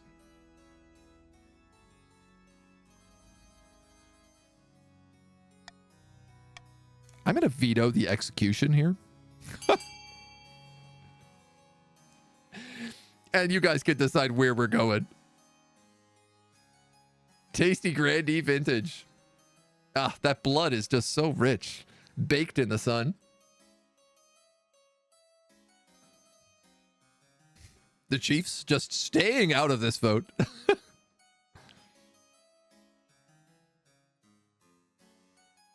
My God. Well, y'all are neck and neck in this. Alarian's Haunt. Double Fort, Puck Drop, Christie, Shirajira, Perion, and Orangequake. A detachment of Count Voltan's bravest knights venture into the bedeviled marshlands known as Alarian's Haunt. The missing Gradies are found alive, if a little bedraggled. Ninth, bless you, we are in debt to you. By the 9, we've been eating bugs for a month, says Grandia Kleptomania in this beautiful veil and dress. Take this as a thank you. It's an antique teapot from the Cursed Age. We found it in the bog. Would you believe it? Ooh. Ew. Ew, ew, ew. Obviously, it's cursed. Let's be very clear about this. This is definitely a cursed teapot. I think I'm going to give it to the counts and just let their defiance go down. Thank you, Grace. We appreciate the gesture. Also, enjoy your cursed artifact. I watched you play Spellforce Conquest of EO, and now you made me buy it. Dry Snail. Oh, dude, I'm so glad to hear. Enjoy it. It's an amazing, amazing game. Absolutely my strategy game of the year. Hello from YouTube. I love when the YouTubers come in. Thank you for saying hi. Thank you for coming in. You're welcome to join us as a noble on any council you'd like today. We're having a little fun. Luck in your campaigns. But money, it's not cursed. We'll take it back. I have a wizard. I don't have a wizard. The Chiefs have a wizard. Cursed teapot makes some tasty cursed tea. A man obsessed with money. All right, the honor guard. Count Puckdrop, Your Grace, I have a brilliant idea. Why don't you hold a battle royale to choose your honor guard? If you let us host it in the East, I'll even pay for it. The spectacle will boost our economy. And of course, I'm confident the Eastern Knights will win. Your Majesty, this is pointless. Why don't you just choose the honor guard and have it done with?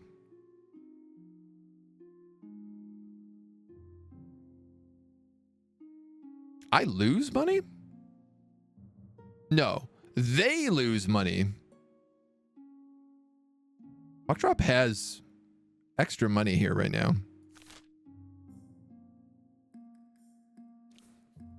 Do I trust the counts not to cheat?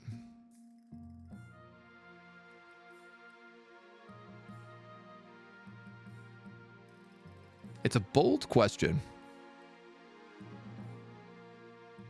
This could help even out the trade a little bit.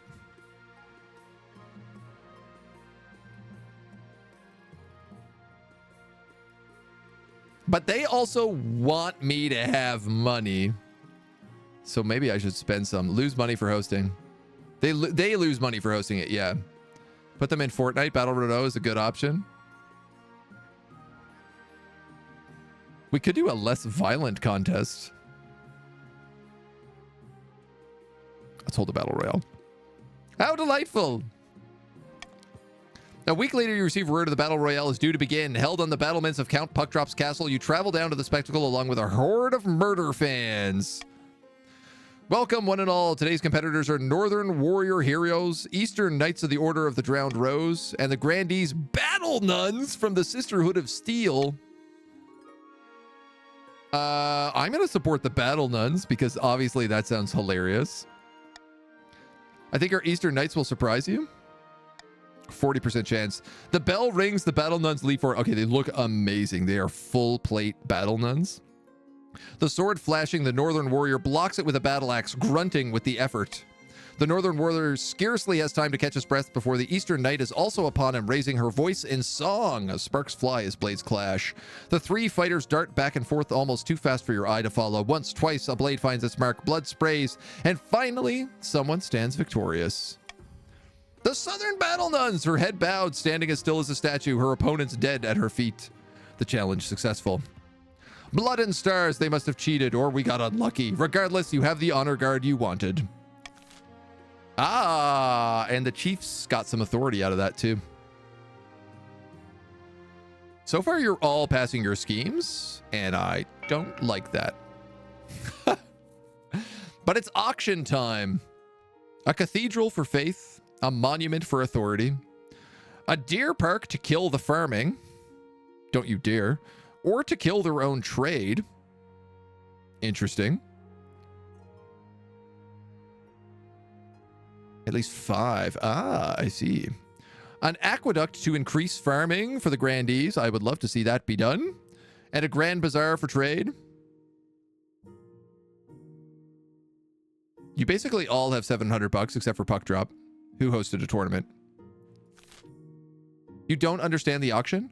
It's basically everybody gets to pile in as much money as they want on whatever one they want. So you fund A, B, C, D, E, F, and then you fund them however much money you have. So you could fund one of these things for like $700.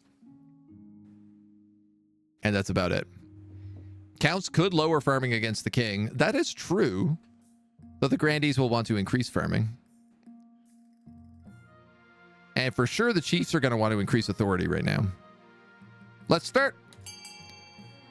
Do we have $100 for the aqueduct? Do we have $100 for the aqueduct? We've got $200 for the monument. Do we have anybody else coming in? We got $200 for the deer park. Do we have $300 for the aqueduct? We have $300 for the aqueduct. We got $200 for the aqueduct.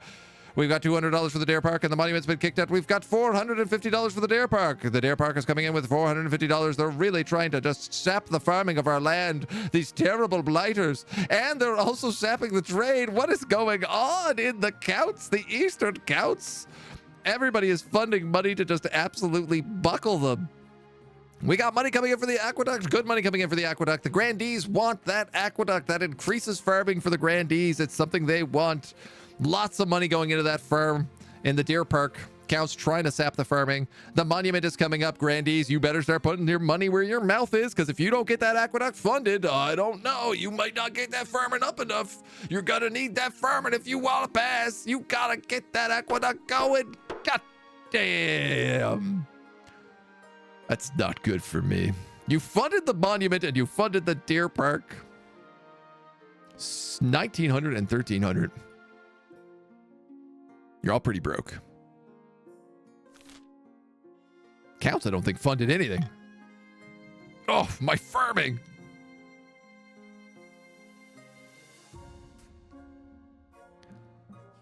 Lemur, invest in herd.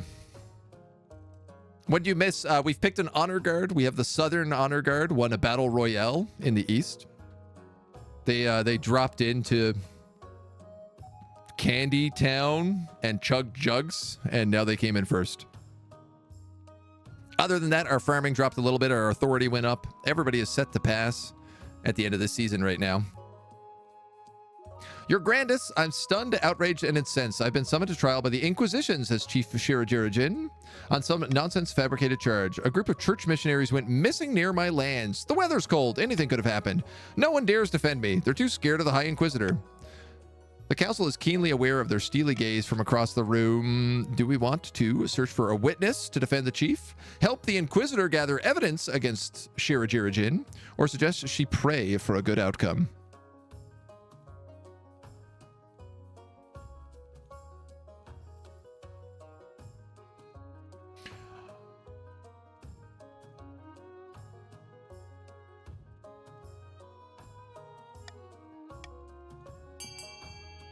I'm not going to let these godless heathens get away with such an act.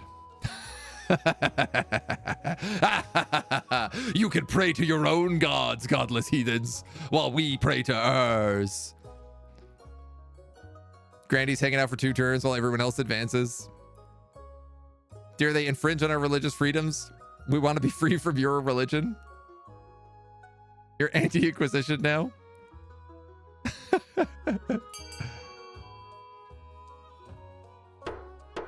Oh! The last minute vote came in.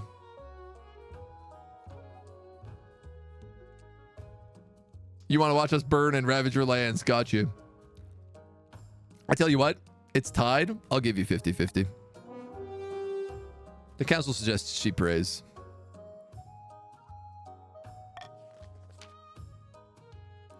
Oh. The trial is looking bleak, but then a miracle! A northern villager comes forward saying she saw the missionaries headed in the direction of the frozen lake. Faith is now impious. Indeed, they're soon found wandering aimlessly through the featureless tundra, completely lost and snowblind but alive. With no dead missionaries, the High Inquisitor is forced to drop the charge and pay compensation to Shirajirajin, who sends you a small gift in thanks. Stability goes up, treasury goes up, and Shirajir's wealth goes up. Hey, not bad. More money. And now you believe a little. All you got to do is believe. That's the key. Says Chief Yimpish. Excuse me.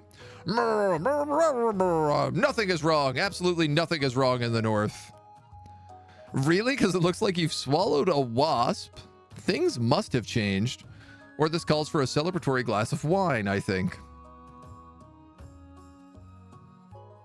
Yeah, you look like you swallowed a wasp. There's definitely not an old witch who lives at the border of my lands, and I definitely haven't been having money troubles. And most importantly, she didn't offer me a fortune in exchange for a drop of my blood, an offer of which I absolutely didn't accept. Yimpish's wealth has changed to 750. Why are there so many witches in the north? We've got magicians, we've got sorcery, now we've got witches. You keep looking at me like I've trod on your foot. Ever since I didn't accept the witch's bargain, I haven't found myself obeying her every command. I definitely still rule over my estate and not her. Furthermore, she didn't forbid me from telling you any of this, and I'm not using negative statements to bypass your magic. Well, I'm glad that's cleared up. Let's celebrate this good news with some wine. Chief Yimpish looks unaccountably miserable during your drinking session. What is his problem? Come harvest time, his farms yield a lot more grain than they're used to, and the peasants are happier. In fact, everything's going great. There are some complaints about priests going missing, of course, and the churches keep burning down, but you can't have everything. Congratulations, chiefs. You're back to being heathens. Godless heathens. Anyone north of the Grandees seems to love magic. Yeah, ain't that the truth? We need to find a spouse. In the twisty passages of your castle, you can avoid all sorts of people, but you can't avoid your mama. Is it urgent? Of course. I'll take the liberty of finding eligible candidates. I'll take anybody. I'll send out messengers to the most influential families, and we'll see what they have. End of the season. Across the kingdom, discontent with the king is rising. Everyone knew he was better off, but until now, it hadn't occurred to most people how much better off. The peasants are asking for all sorts of troublesome questions about their benevolent overlord, and as everyone knows, once a question has been asked, it can't be unasked.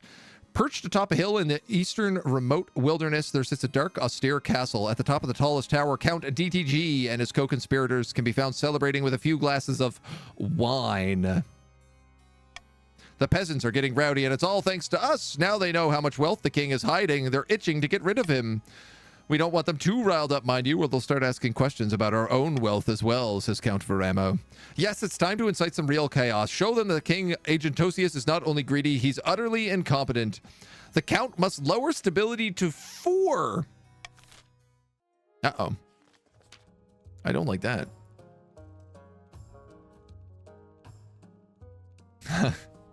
That, anything else you wish to add? Just a heathen. Just a heathen. Far to the north, Chief Perion sits before a roaring hearth, 2 enormous wolfhounds lying at his feet. A shadow darkens the door, the hounds whimper and flee, tails tucked between their legs, as a skeletal figure steps into the room, accompanied by the jingling of 1,000 tiny bells. My apologies, says Bursk. I have that effect on dogs. Their ears are sensitive. Why did you call this meeting? I may be immortal, but my time is still more precious than yours. I like that we got a different wizard. I thought we might have a common goal. The king has been overstepping his bounds, has he not? It is true, the watch tried to turn me away from my favorite bakery last week simply because my presence shattered all the windows in a mile radius. I'll help you. Those fig rolls are worth committing regicide for. But first you need to take care of the bees. In dreamland, deadly dreams of being their deadly foes, even for a wizard. Their weakening selves tend to buzz about and pollinate flowers. They love all kinds of royalty and protect them from magical threats, but they won't harm non-magical folk. For the next stage of the scheme, the chiefs must lower all regions' combined farming to 14 or less. Oh, chiefs, we got a problem. We got a problem, chief. I'm taxing the hell out of you, that's for sure. I don't care how that goes. I'm going to be taxing those chiefs real good.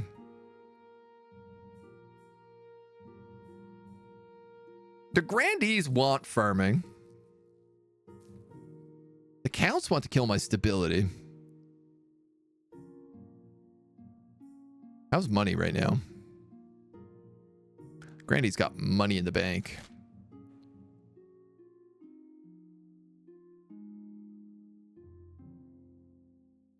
What if I taxed everybody a lot?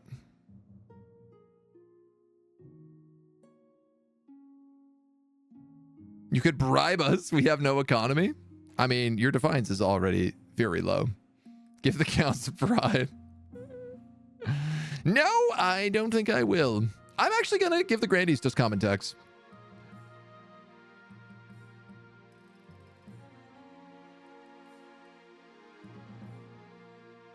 Fervor. They're definitely going to have a faith thing. With no bribe, there will be no farming. I'm not so sure about that. You know what? Actually, the grannies didn't vote to increase the farming on that last opportunity when they had the chance. So I'm taxing everybody. I'm ruling with an iron fist. The peasants already hate me. We might as well make sure they hate me more. Might as well hoard as much money as I can because I'm going to need it to build farming infrastructure, clearly. Clearly. Now everybody's a little bit poor. Oh, man. So we're going to have to get married.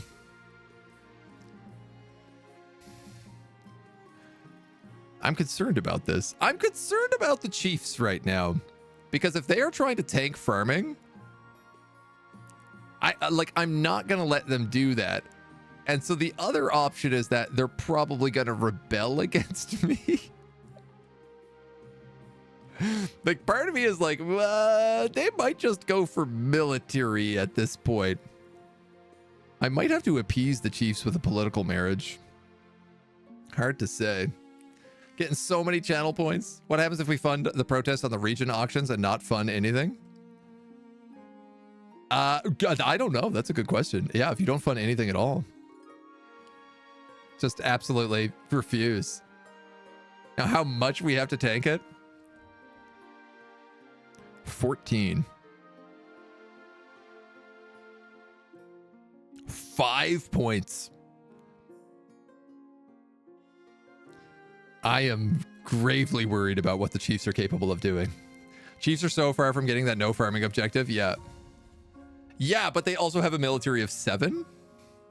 And nobody else really has a military. So they have other ways to win the game.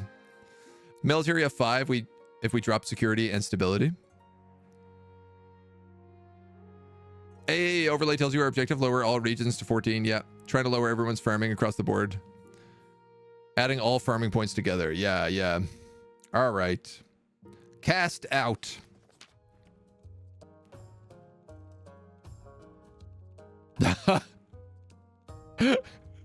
It's an outrage. It's undignified. He can't do this, gods be good, says Chief Christy Marie, who appears to now be a skeleton. I believe the correct response for this is, calm yourself, it's me. My skin started to petrify and flake away within my first week with Gordius. He said I'm lucky I wasn't completely turned to stone, but now he has cast me out. He says I have no discernible magical acumen whatsoever. I demand vengeance. Show Gordius what it means to insult a member of the King Agentosius's council.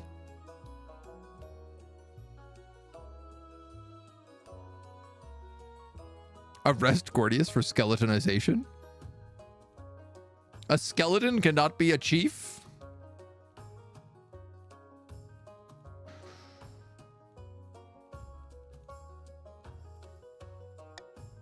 I would like to arrest the wizard for turning someone into a skeleton. That's my vote. Chat, you get to make the final decision, though. You haven't died. You're just a skeleton. It's just all of your flesh turned to stone and flaked off of your body. It's different. It's a different thing.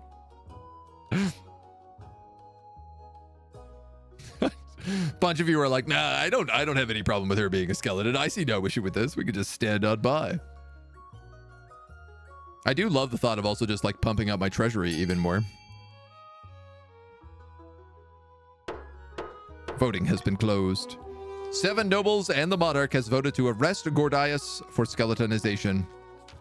You send Xanaskar City Watch to arrest him. Predictably, your posse despairs without a trace. Arrest a wizard? You might as well try to bottle the ocean. Authority is now commanding. A week later, you find out that everyone in Xanaskar has been suddenly and mysteriously killed. No one could prove it was Gordius, but the twisted stone statues lining the streets don't help his case. Stability has dropped 2 points, and farming has dropped 2 points. Grandees, I have bad news. You have to get farming up.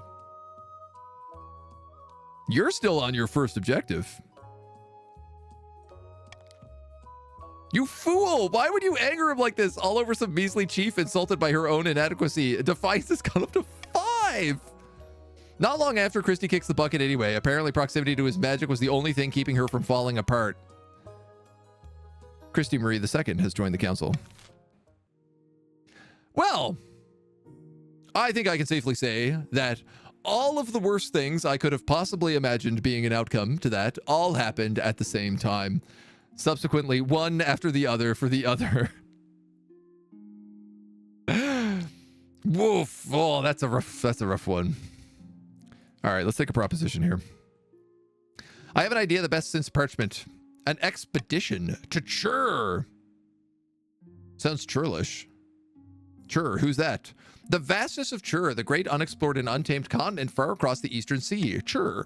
You have a lot of money, Your Highness. It's just sitting around collecting dust. Why not make a sound investment and send explorers to Chur? They might find treasures, rare materials, ancient history, a new disease. She's a bit too animated when she says the word disease. Yeah, absolutely. Let's do this. Let's make preparations immediately. Gotta spend money on something. All right, we found 3 potential matches for you. 1 eligible young candidate from each of the kingdom's 3 regions. Choose wisely. You're going to be securing a powerful alliance. And a partner for life to have and to hold, don't forget. The alliance comes first. Your mother leads you to the Great Hall, where there is 3 portraits. She whisks the cloth away. This is Niall, firstborn son of the Northern Orangequake clan. Apparently the other Northerners have nicknamed him Wind Speaker. Can't imagine why. Even among Northerners, he's made something of a name for himself as a fearsome warrior. Already engaged once, but it didn't last.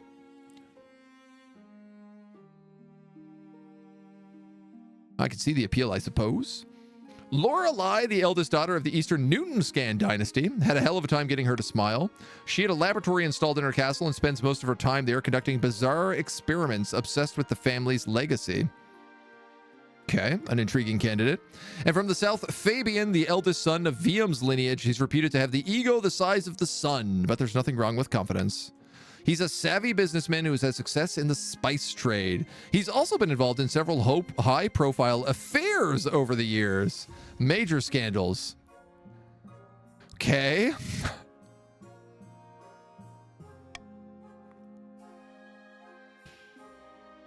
Okay. Interesting. Yeah, ship. Sounds a little bit too much like you. Not great options. Last time we married the Eastern candidate, that was like that, and she was miserable, and she would not make me a child. I am obviously worried about the defiance of the Grandees. While they have the weakest military, I also need them to pump up farming. I think I have to go with the Grandees. Might want Fabian, even though he's not the best, just to lower defiance. Yeah.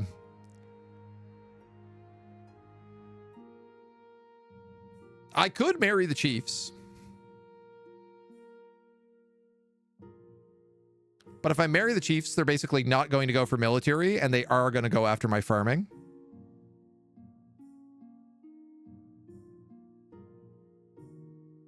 I have to marry the Grandees. The southern candidate, Fabian, eldest son of Vium's lineage, reputed to have the ego the size of the sun. Maybe we'll just have like a relationship full of affairs. I've made my decision. Fabian of the South. I'll make the arrangements. Setting the chiefs up for a military rebellion right now. Totally build a lab in my castle and install that fascination into anyone with the house. Absolute pedigree. Ah, Royal Gamble. 600 treasury if the nobles vote for the selected option. If the nobles vote otherwise, 200 treasury. If nobles vote for the monarch's choice, they gain 500 personal wealth. Oh. That's such a good bribe.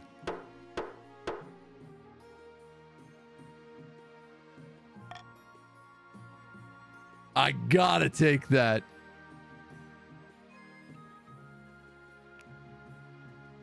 All right, let's start an expedition to Chur. Personal wealth, super nice. Yeah. I have plans we discussed for the expedition to Chur. There are still important decisions to be made. All right. We need to decide who is the honor of building the ship. The chiefs wish to build a ferocious longship to cross the sea, well built but won't accommodate much. The counts have promised a beautiful and ostentatious design, something they call a carrack. It's expensive as it sounds, though. And the Grandee ship, hoping to make a small but swift vessel known as a now to carry your expedition. I have so much money.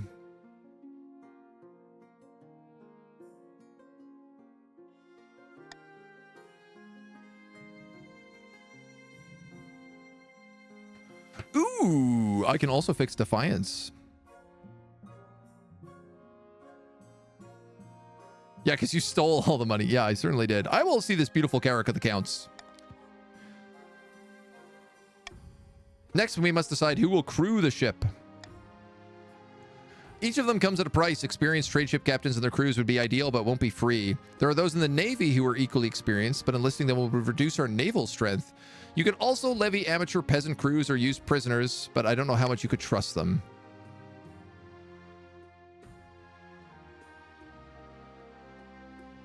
Is this like everybody's military drops?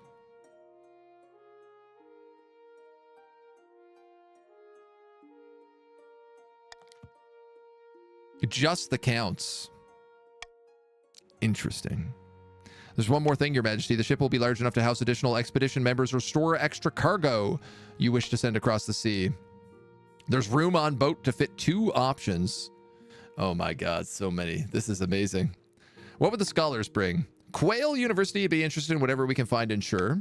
Their expertise would also be useful in deciding what to bring back or studying what cannot be moved. Priests, there's no telling what horrors might be found. It's likely a lawless, godless place. Will surely need the protection of the 9th god. A battalion of soldiers. The chiefs are volunteering some of the finest warriors for the journey. Chur is unknown, but almost certainly a dangerous place. Prudent for expedition and investment to have protection. Gold, there's possibility that it's inhabited. With valuables, we could trade the locals for whatever secrets or rare resources they possess.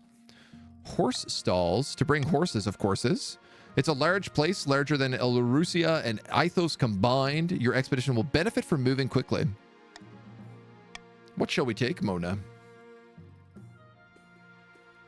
Oh, I'm gonna reduce the chief's military for sure. Are you kidding me? I also feel like soldiers is probably a good idea. Send soldiers from the north. And the final room...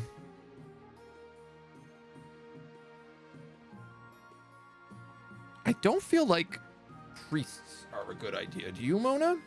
Should we send scholars or horses? What do you think? Say 1 meow for scholars and 2 meows for horses. She's like, I'm falling asleep.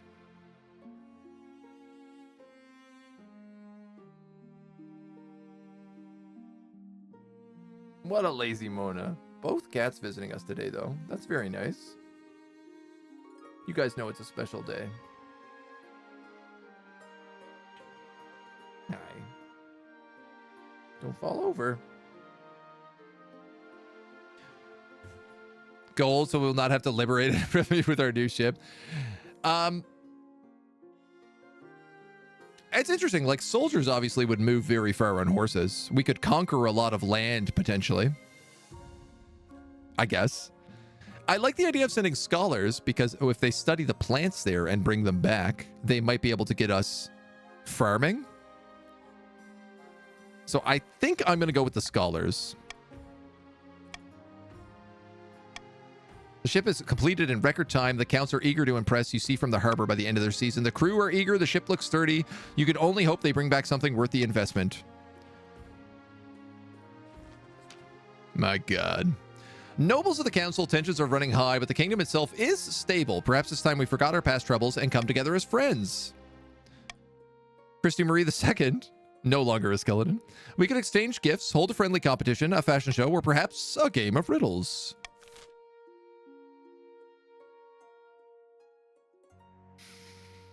Interesting.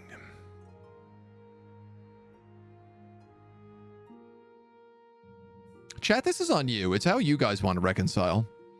I'm going to call for unity on this. You can decide what you want, how you want to bring the nation together. And we'll see what we decide. We'll bring new inventions, raids. Do we get free things with gifts? Honestly, I don't know. Veto fashion show? I thought about vetoing fashion show, but I figured if I just went with unity, you guys would come up with something. A game of riddles. Some people thinking it's a stupid idea. Oh, the Chiefs, of course. Uh-oh. Uh-oh. Uh-oh. Uh-oh. Uh-oh. Spaghettios. Probably should have vetoed that.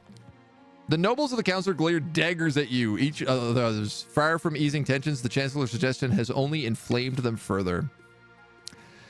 Yup, that makes sense. The royal wedding. The wedding to Fabian is naturally the talk of the kingdom. Nobles and peasants alike travel from across the realm. For a week and a day, the capital is one giant party. Feels like you're not the only one taking part. You're the only one not taking part. Instead, you're getting ready for the ceremony. Do you take this man as your lawfully wedded husband? Mais oui. I pronounce you king and husband. After the wedding, of course, there's a feast, and after the feast, a dance. After the feast, your new husband, Fabian, delivers a long, rambling speech that puts everybody to sleep. Good news, defiance is down, and stability and authority are both up. By the time you find yourself alone with Fabian, it's past midnight, and you've never felt more tired.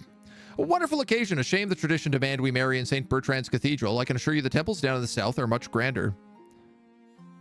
I hope you're not feeling homesick already, Fabian. Of course not. I never get homesick. I can't abide people who waste time dwelling on the past. Tell me something you're passionate about. I spend most of my time making absolute bank, hand over fist. I'm very wealthy now, and it's because I have my hard work, other than the small loan from my parents. That's so interesting. It is, isn't it? Anyway, to continue on the subject, you gently fall asleep to the sound of Fabian droning on about himself. Did we marry Trump? Well, I guess this guy's actually rich, so... Trump, I married Trump. Oh, no. We were thinking the same. A legend in the south. The prophesized ninth herald has finally manifested in Celistath, taking the form of a humble noble known as Zilma, who hails from a farming town in the southern hills. Or so the grandees claim. Zilma is making strides feeding the common folk, but it won't be enough at this rate. You're right, they've promised a cornucopia for the people, but so far the harvest has been lacking. If Zilma can't deliver a miracle, we'll have to. The grandees aim to raise their farming to at least 5. Grandees, you're falling behind. Eclept, Double Fort, Skeleton, Pier, Viam, and Lemur. We gotta get that farming up. I gotta get it up.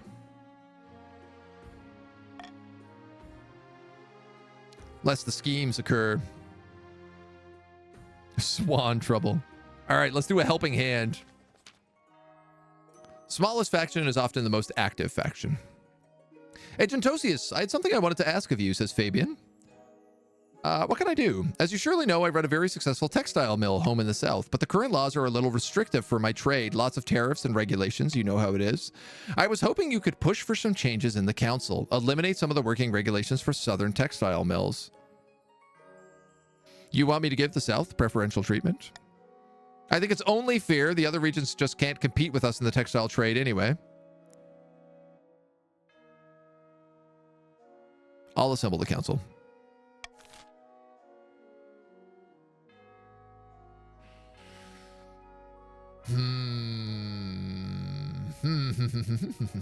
Relax safety standards in the southern textile mills will get me money,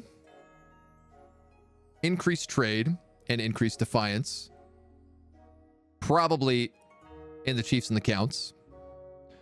Otherwise, I'll increase defiance and stability.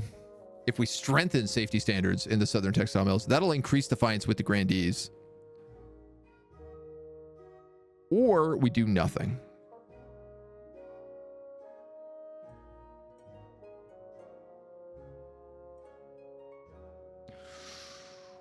Or we do nothing.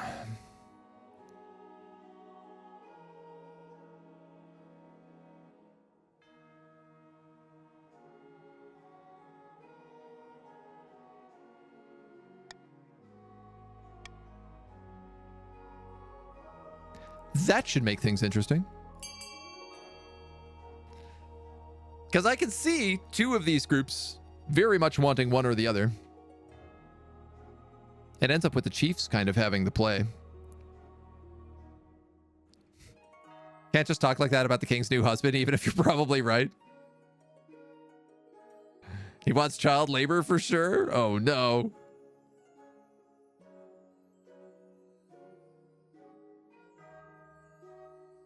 Okay, relaxing safety standards. The other regions are outraged by the clear nepotism that's taking place, but Fabian pays them no mind. As profits pour in, he shares a portion of the income with the treasury. All right. Trade is now dominant at 9. The Grandies are going to have a lot of cash. The North and the East is grumbling, but basically everybody is grumbling at me right now. Hopefully the Grandies will spend some of this money that they're getting, this crazy money that they should be getting from trade, from 9 trade, on building some farmland. No veto can stop you. To the east, there's swan trouble. We're enjoying a quiet game of croquet with Fabian, who is part of all of our adventures now. When Count Newtonscan marches across your lawn, arm in a sling. Blood and stars, look at what your foul beasts have done to me. My foul beasts? My foul beasts? My foul beasts?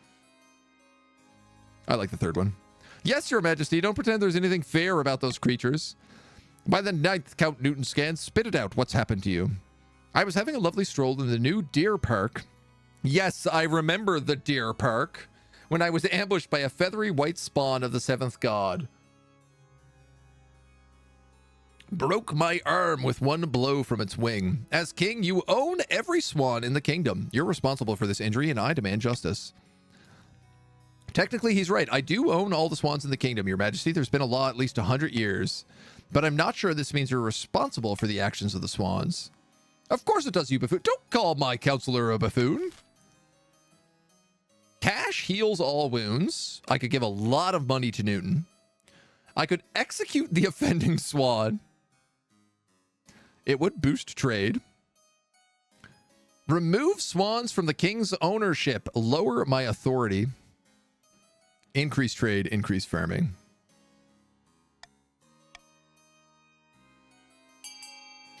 If you want $500, you're all pretty poor right now from the taxes. If you want some money, you just have to remove the swans from the king's ownership. No problem. Money for everybody. I think nobles love money. Who doesn't want some money?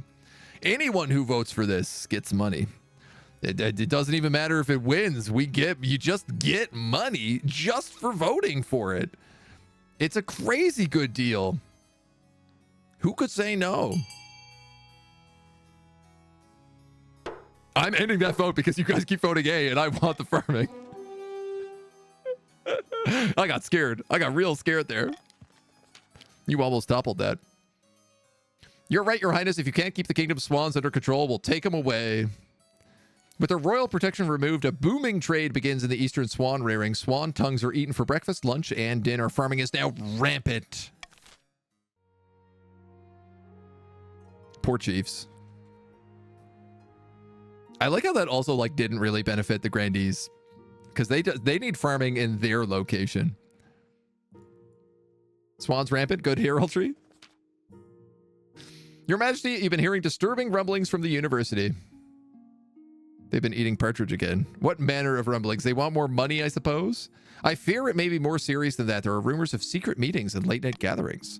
The rumors of examining the rules of succession, the very rules that put you on your throne. Who knows what conclusion they may come to? Leave the scholars to their work. Spy to uncover their secrets, or summon a scholar immediately.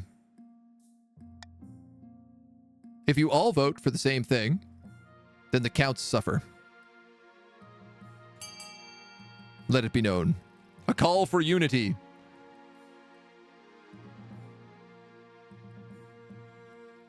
I have no idea what the right option is here. So this one's entirely in council hand. Chief's goal is really hard, yeah. But the Chiefs are in a position to cause a rebellion.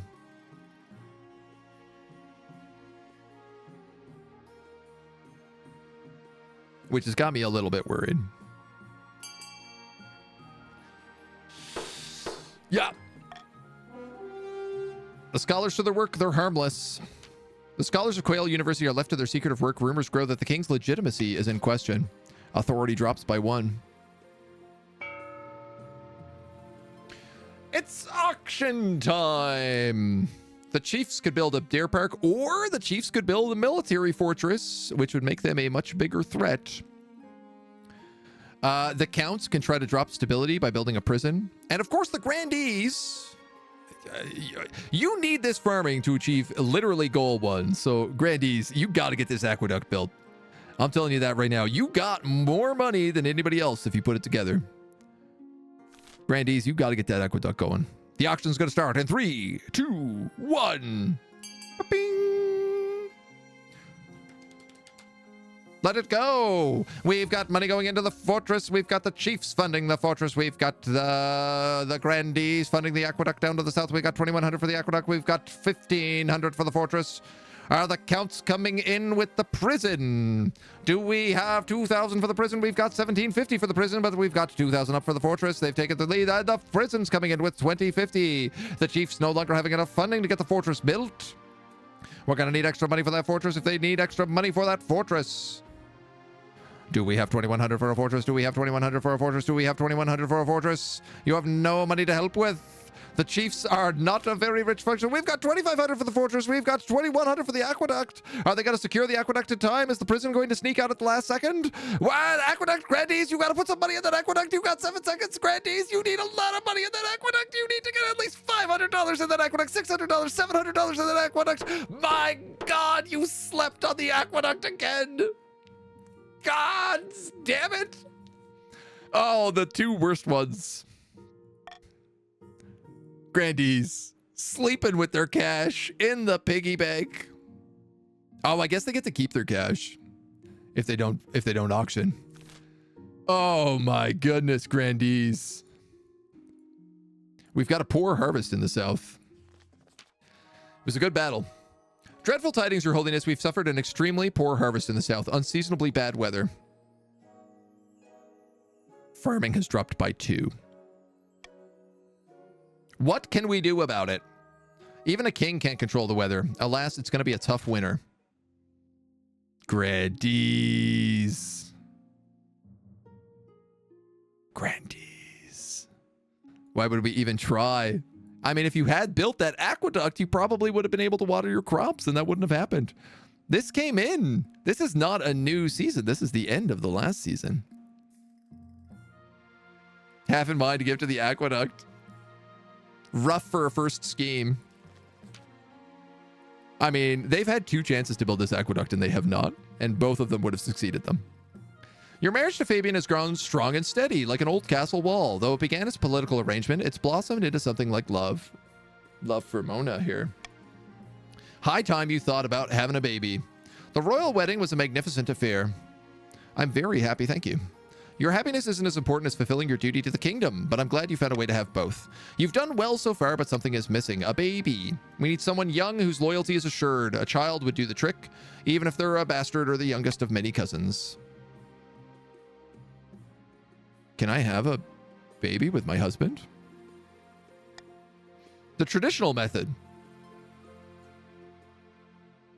No one will object to that. I'll arrange for you to take a month off from ruling so you can get down to business. I have questions about the logistics. Oh, it is actually a new season. Sorry. I was wrong. I missed heretical discovery up here. I'm not sure how that's going to work. The boating month. Can we revolt? I mean, I'm assuming you're going to get a revolt option pretty... I guess you have to have your defiance up high enough first, so... A lot of questions. Your esteemed highness, I bring troubling news. If you say it's troubling, it must be. A group of individuals in the East are meeting in secret to practice heretical teachings and engage in rituals. Disciples of the 10th, they believe that one day a prophesied 10th god will save us from the apocalypse, and the 9th is setting in motion. Dangerous nonsense. I require the council's permission to launch a proper investigation. Otherwise, my inquisitors would have the cult destroyed before it had a chance to spread. Oh, interesting.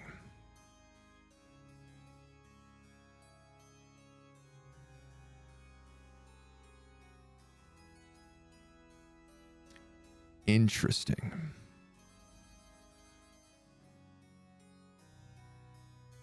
Increase faith, increase defiance, but I could increase authority. Oh, I thought that was stability. I'll hold a vote on the matter. Oh no, this is not good. Send inquisitors in the East to investigate the cult, reduces stability. Deny the Inquisition access to the East, reduces faith. Repeal the laws that prevents the High Inquisition from investigating at will. Increase of faith, increase of defiance, increase in authority, but decrease of stability.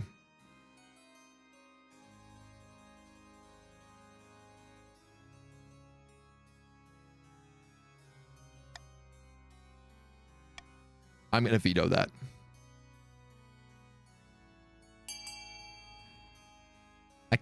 I can't have the Inquisition being hampered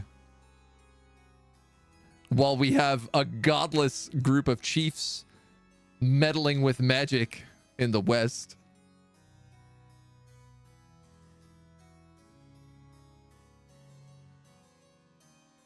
Arnold got pregnant in a movie. That's true.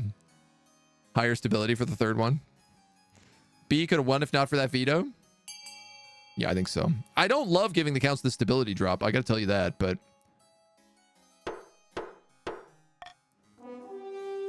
Split in the vote. The High Inquisitor and her followers are as swift as they are ruthless. Within a month, the fetid corpses of heretics hang from the battlements of Stavin, the town where the cult began. Faith is steadfast, stability is teetering. Yeah, man, can you imagine? I should have just went for faith victory. Totally should have went for faith over farming.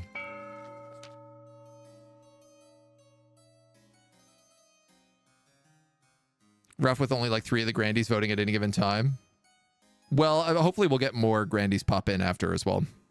Back in the East, Count DTG is met with his co-conspirators. Wine is being passed around in good measure, and spirits are high. The peasants are in an uproar. Riots are commonplace. I foresee no negative consequence, other than for the king. Most pleasing, I'm sure the king is already cowering in his palace. Who knew serfs could be so useful? Now then, one step remains. I have 2 proposals for the plan. One way or another, we push the peasants to turn violent. Counts, do you want to devalue the kingdom's currency, lowering all trade, or manufacture a food crisis, spreading mass starvation, and lower all farming? Wow. Interesting.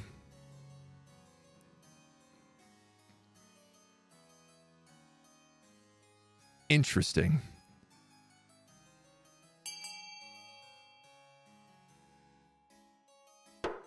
Okay.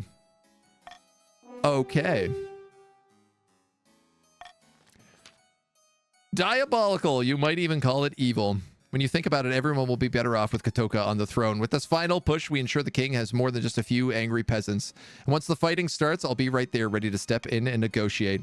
For the final stage of the scheme, the counts must lower all regions farming to 15 or less. That's less... That's a lower, that's like a higher number, an easier number than the Chiefs have for their second point.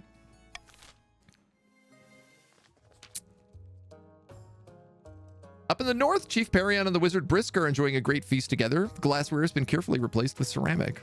Chiefs are going rebellion. Yeah, they've got to go rebellion. They have no choice now. The Chiefs, yeah, the Chiefs can win. They just have to rebel. Farming lowers it, goes to the counts. The kingdom is absolutely teeming with bees, buzzing. I can't even get away from it. It hurts my skull. He groans and an oaken table splits down the middle like a tree struck by lightning. Please give me a few more months. By Old Hell's Horn, I won't let you down, says Chief Perion. See that you don't. Skull aches make me irrational.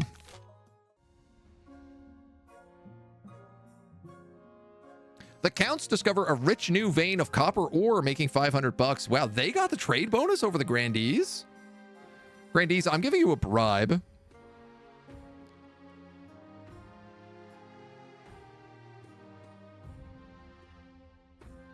Because you need money, clearly. The Chiefs, I want your defiance to go down, but I don't want you to have money, so I'm just going to common tax you, I think. I'm in a really tricky spot. I can't believe the Counts got all that extra money. All right, let's see what we got. See what we got. An embarrassing problem. Your Highness, I'm afraid someone has been painting obscene graffiti on your monument in the north. What do you mean by obscene? Describes you as a tyrant. In addition, there are images. What kind of images? The obscene kind. No, be specific. I'd rather not. Well, we're all adults. I'd rather not discuss such vile matters in front of the council.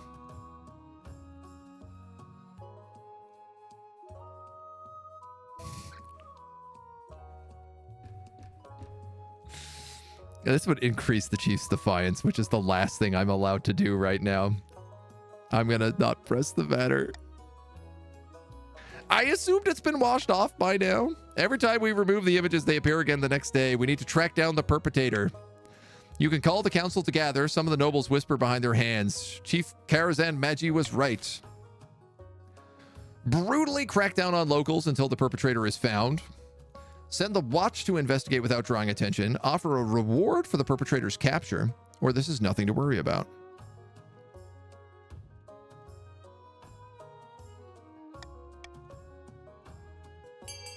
I'm going to veto nothing to worry about because I don't want... I'd either like a skill test or I would like to swap authority and stability.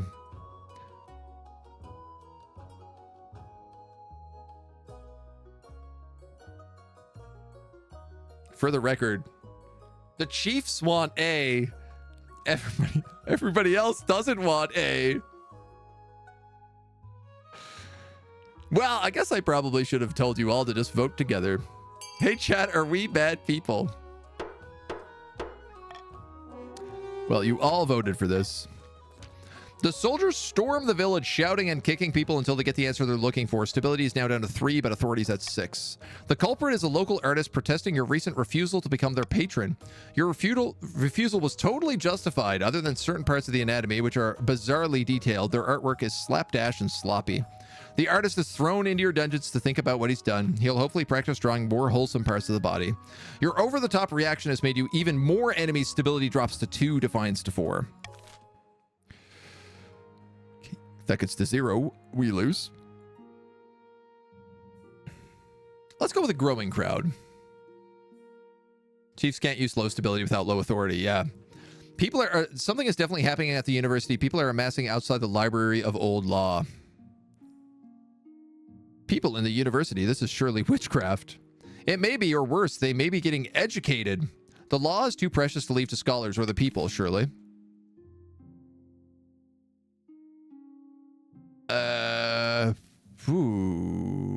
Okay.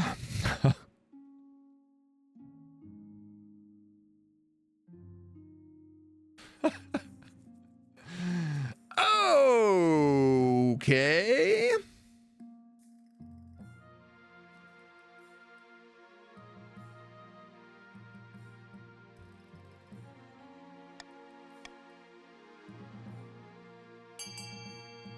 If you arrest a scholar, I'll give you 500 bucks. How's that sound for a deal?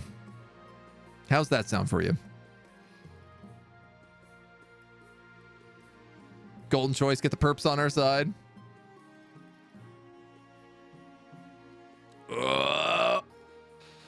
University stands for truth, according to the chiefs, who want to lower my authority so that they can go raise their rebellion flag.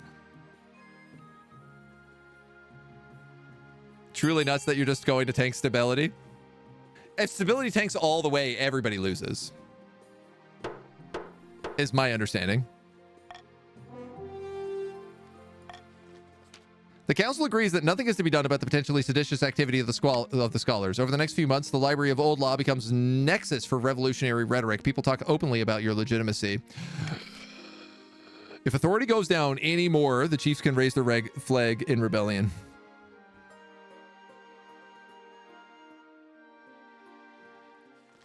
Doesn't matter if you take all of her money anyway. Listen, I need that money to fund expeditions to Chur. The Eastern winter has been especially cruel. I can feel it in my bones. You counts don't know the meaning of the word cold. Your Majesty, this is no joke. I found the secret is layers. It's not about me. In the east, the river's frozen. The people won't work for fear of frostbite. My butler touched an iron fence post and lost his finger.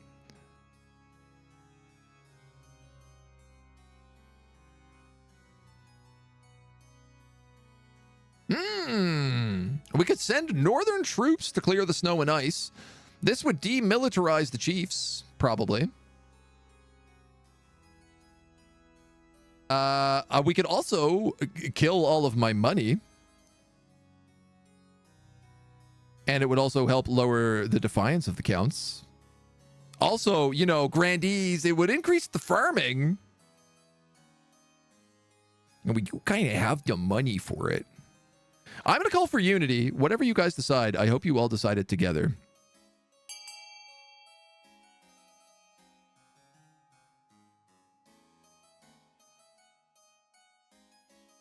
Please, God, no. Grandees. Please, grandees. Just, you need to get together here, grandees. Who are these grandees that are taking farming? Beer and Viam? What are you doing? We need farming. Oh, God. This helps the counts. It's like if farming drops, the counts win the game. Nobody should be voting for this. The East falls silent as peasants and counts alike hold themselves in their houses to stay warm. When warmth finally returns, many have perished. 2 farming down, and defiance is now mutinous. They can now rebel actively. This is not going well. This is not going well at all. You guys just handed that to the counts on a silver platter.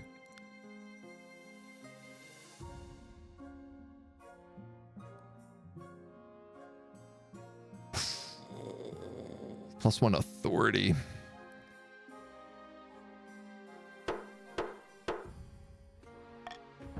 One or more regions are able to rebel as their defiance status higher than both authority and stability. If the rebels get more victory points than the loyalists, they win the game. If the loyalists get more victory points than the rebels, they put down the rebellion and continue the game. If multiple regions rebel and win, a vote between the 2 rebelling regions with the highest stats will determine the successor. Important, rebelling regions have their schemes paused. Regions with a high military stat are more likely to overthrow the monarch with a rebellion. If stability, authority, and treasury hit 0, the rebels win the civil war. Defiance is too high. One of the regions is considering rebelling. Rebelling will stop the region from advancing their schemes, and they can't be taxed or take part in normal votes. The only good news is that they can't complete their scheme right now.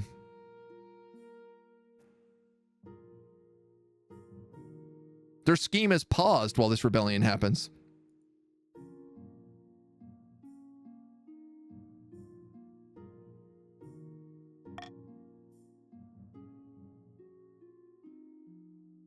Verge of rebellion. 4 needed to start a rebellion. 0 voted to rebel. Counts may vote to rebel by typing !rebel. You can choose not to rebel. I see. I see. The situation is becoming untenable, Your Majesty. A war is looming, or at least a coup. It's the peasants. They aren't merely trying to overthrow you. They're calling forth the destruction of the monarchy itself and the proclamation of the new People's Republic. They're led by a former shipbuilder, as I understand it, a woman named Lalia. So kill her? That won't work. This will be a difficult situation to diffuse, Your Majesty. I would advise diplomacy. Perhaps Lalia will be willing to forgive your transgressions if you meet with her and hash out a compromise. Or you could take a detachment of the City Watch door to door and start rooting out these revolutionaries and sending them to the gallows. Might be your only chance to regain control now is through fear.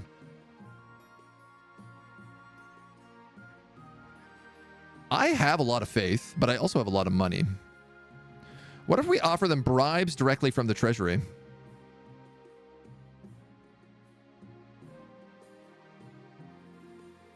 I have money. The nobles won't be happy, but I suppose they're the least of our worries. The advisors mill out of the throne room, leaving you to brood alone for hours until your husband arrives. Bribing the peasants now, are you? I can't tell if it'll work or not. They're really out for your blood.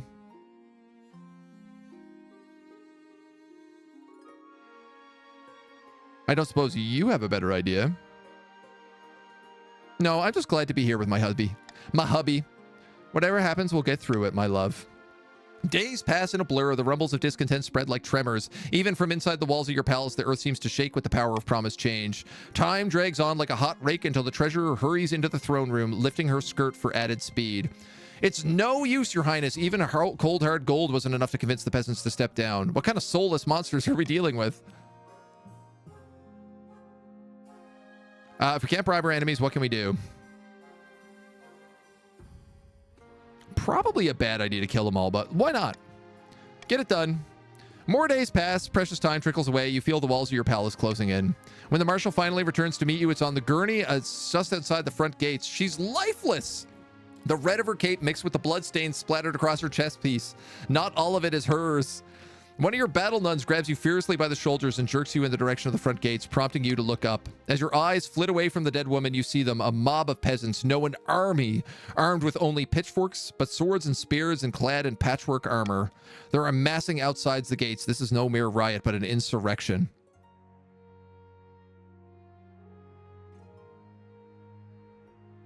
Hold them off. Don't let them in. The honor guard and palace watch line up to protect you, but the perimeter walls of the palace grounds were never meant to keep out an army. Suddenly, there's a bang. Someone has fired off a musket. Watchman troubles from the gatehouse with a cry of pain. Even Kurth has been supporting these rebels. They climb over the walls. Most of the watch flee, eager to save their own lives until only your southern battle nuns remain. The honor guard form ranks around you, protecting you as best they can, but they're surrounded on all sides. Blood soars through the air.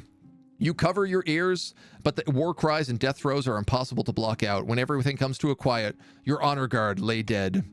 Your husbands try to flee for cover, but is caught by the mob in a matter of seconds. Some short moments and a few pained cries later, and he is surely dead. The mob closes in. Down with the king! Freedom or death! Pray to the ninth god. You brace, waiting for a well-timed fist, hammer, or spear to end your life. Wait, we can't kill him yet. He needs a trial, a public one at that. You suddenly exhale. You're alive for now. You're hauled away to the dungeons and await your trial, which of course will be a sham. After all, who's going to act as the judge? That's your job. You soon lose track of time down here in the gloom. Not sure if it's days or weeks, but eventually the date of your trial arrives, and you're hauled back above ground to face the sunlight and the roaring crowns. King Agentosius Numerius Wonus, you stand accused of tyranny, high treason, extrajudicial murder, and political corruption.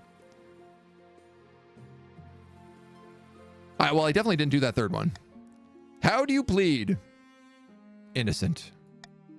You are immediately drowned out by the jeering crowd. You hear them chanting, guilty, guilty, guilty. The people have made their will known. Your sentence of death, the method of execution, is hanging. Ah. You're frog marched over to the gallows without delay. After all, what did these people turn out for if not a public execution? The noose tied around your neck, you notice something. A Katoka on the platform with Lalia and the other leaders of the uprising. Ah, sigh. The platform drops, the crowd roars, and your life comes to a sorry end. The counts are victorious. They didn't have to be, but you guys voted. You voted and gave it to them. You were so bent on not giving me farming that you gave it to the counts. Glory to the revolution. King Agentosius's downfall became a cautionary tale for rulers everywhere in the years to come. Common folk across Celeste Ath were suddenly emboldened by a power they didn't know they had. Your attempts to woo Brisk to the northern cause was doomed to failure. Evidently, the wizard, bored of the moral quabbles, trapped Chief Perion in a bubble of silence from which he never escaped.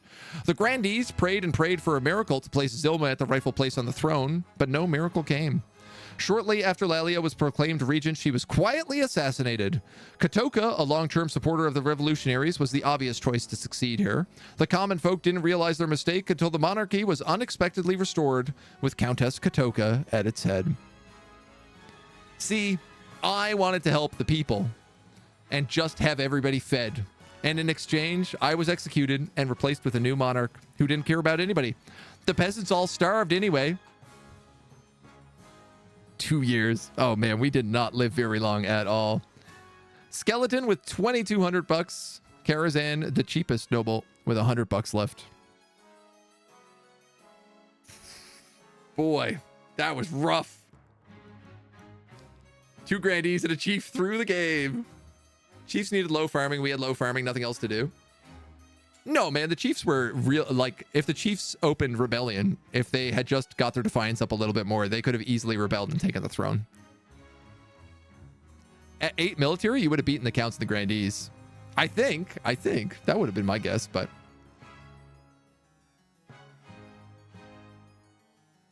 tried to avoid it, didn't expect it so soon. You didn't? You text us like crazy? I texted everybody like crazy, let's be honest.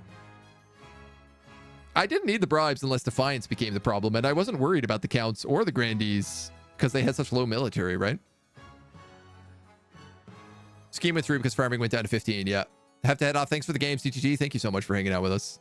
We're going to do another giveaway here in a moment before we wrap up the stream, I think. Needed high defiance to rebel, yeah. It was fun. Look, I'm not complaining. I like, we lost, but like, what an amazing game. What an amazing story. I love that we had 2 different things happen in 2 totally different ways. Like, one of them was like the wizards took me away, and the other one was literally like I was trying to feed the people, and the counts basically connived with the other nobles to starve the land out and cause a rebellion directly against my goal. It was a good play. I hate it, but it was a good play. You did good. You did good. A fantastic game.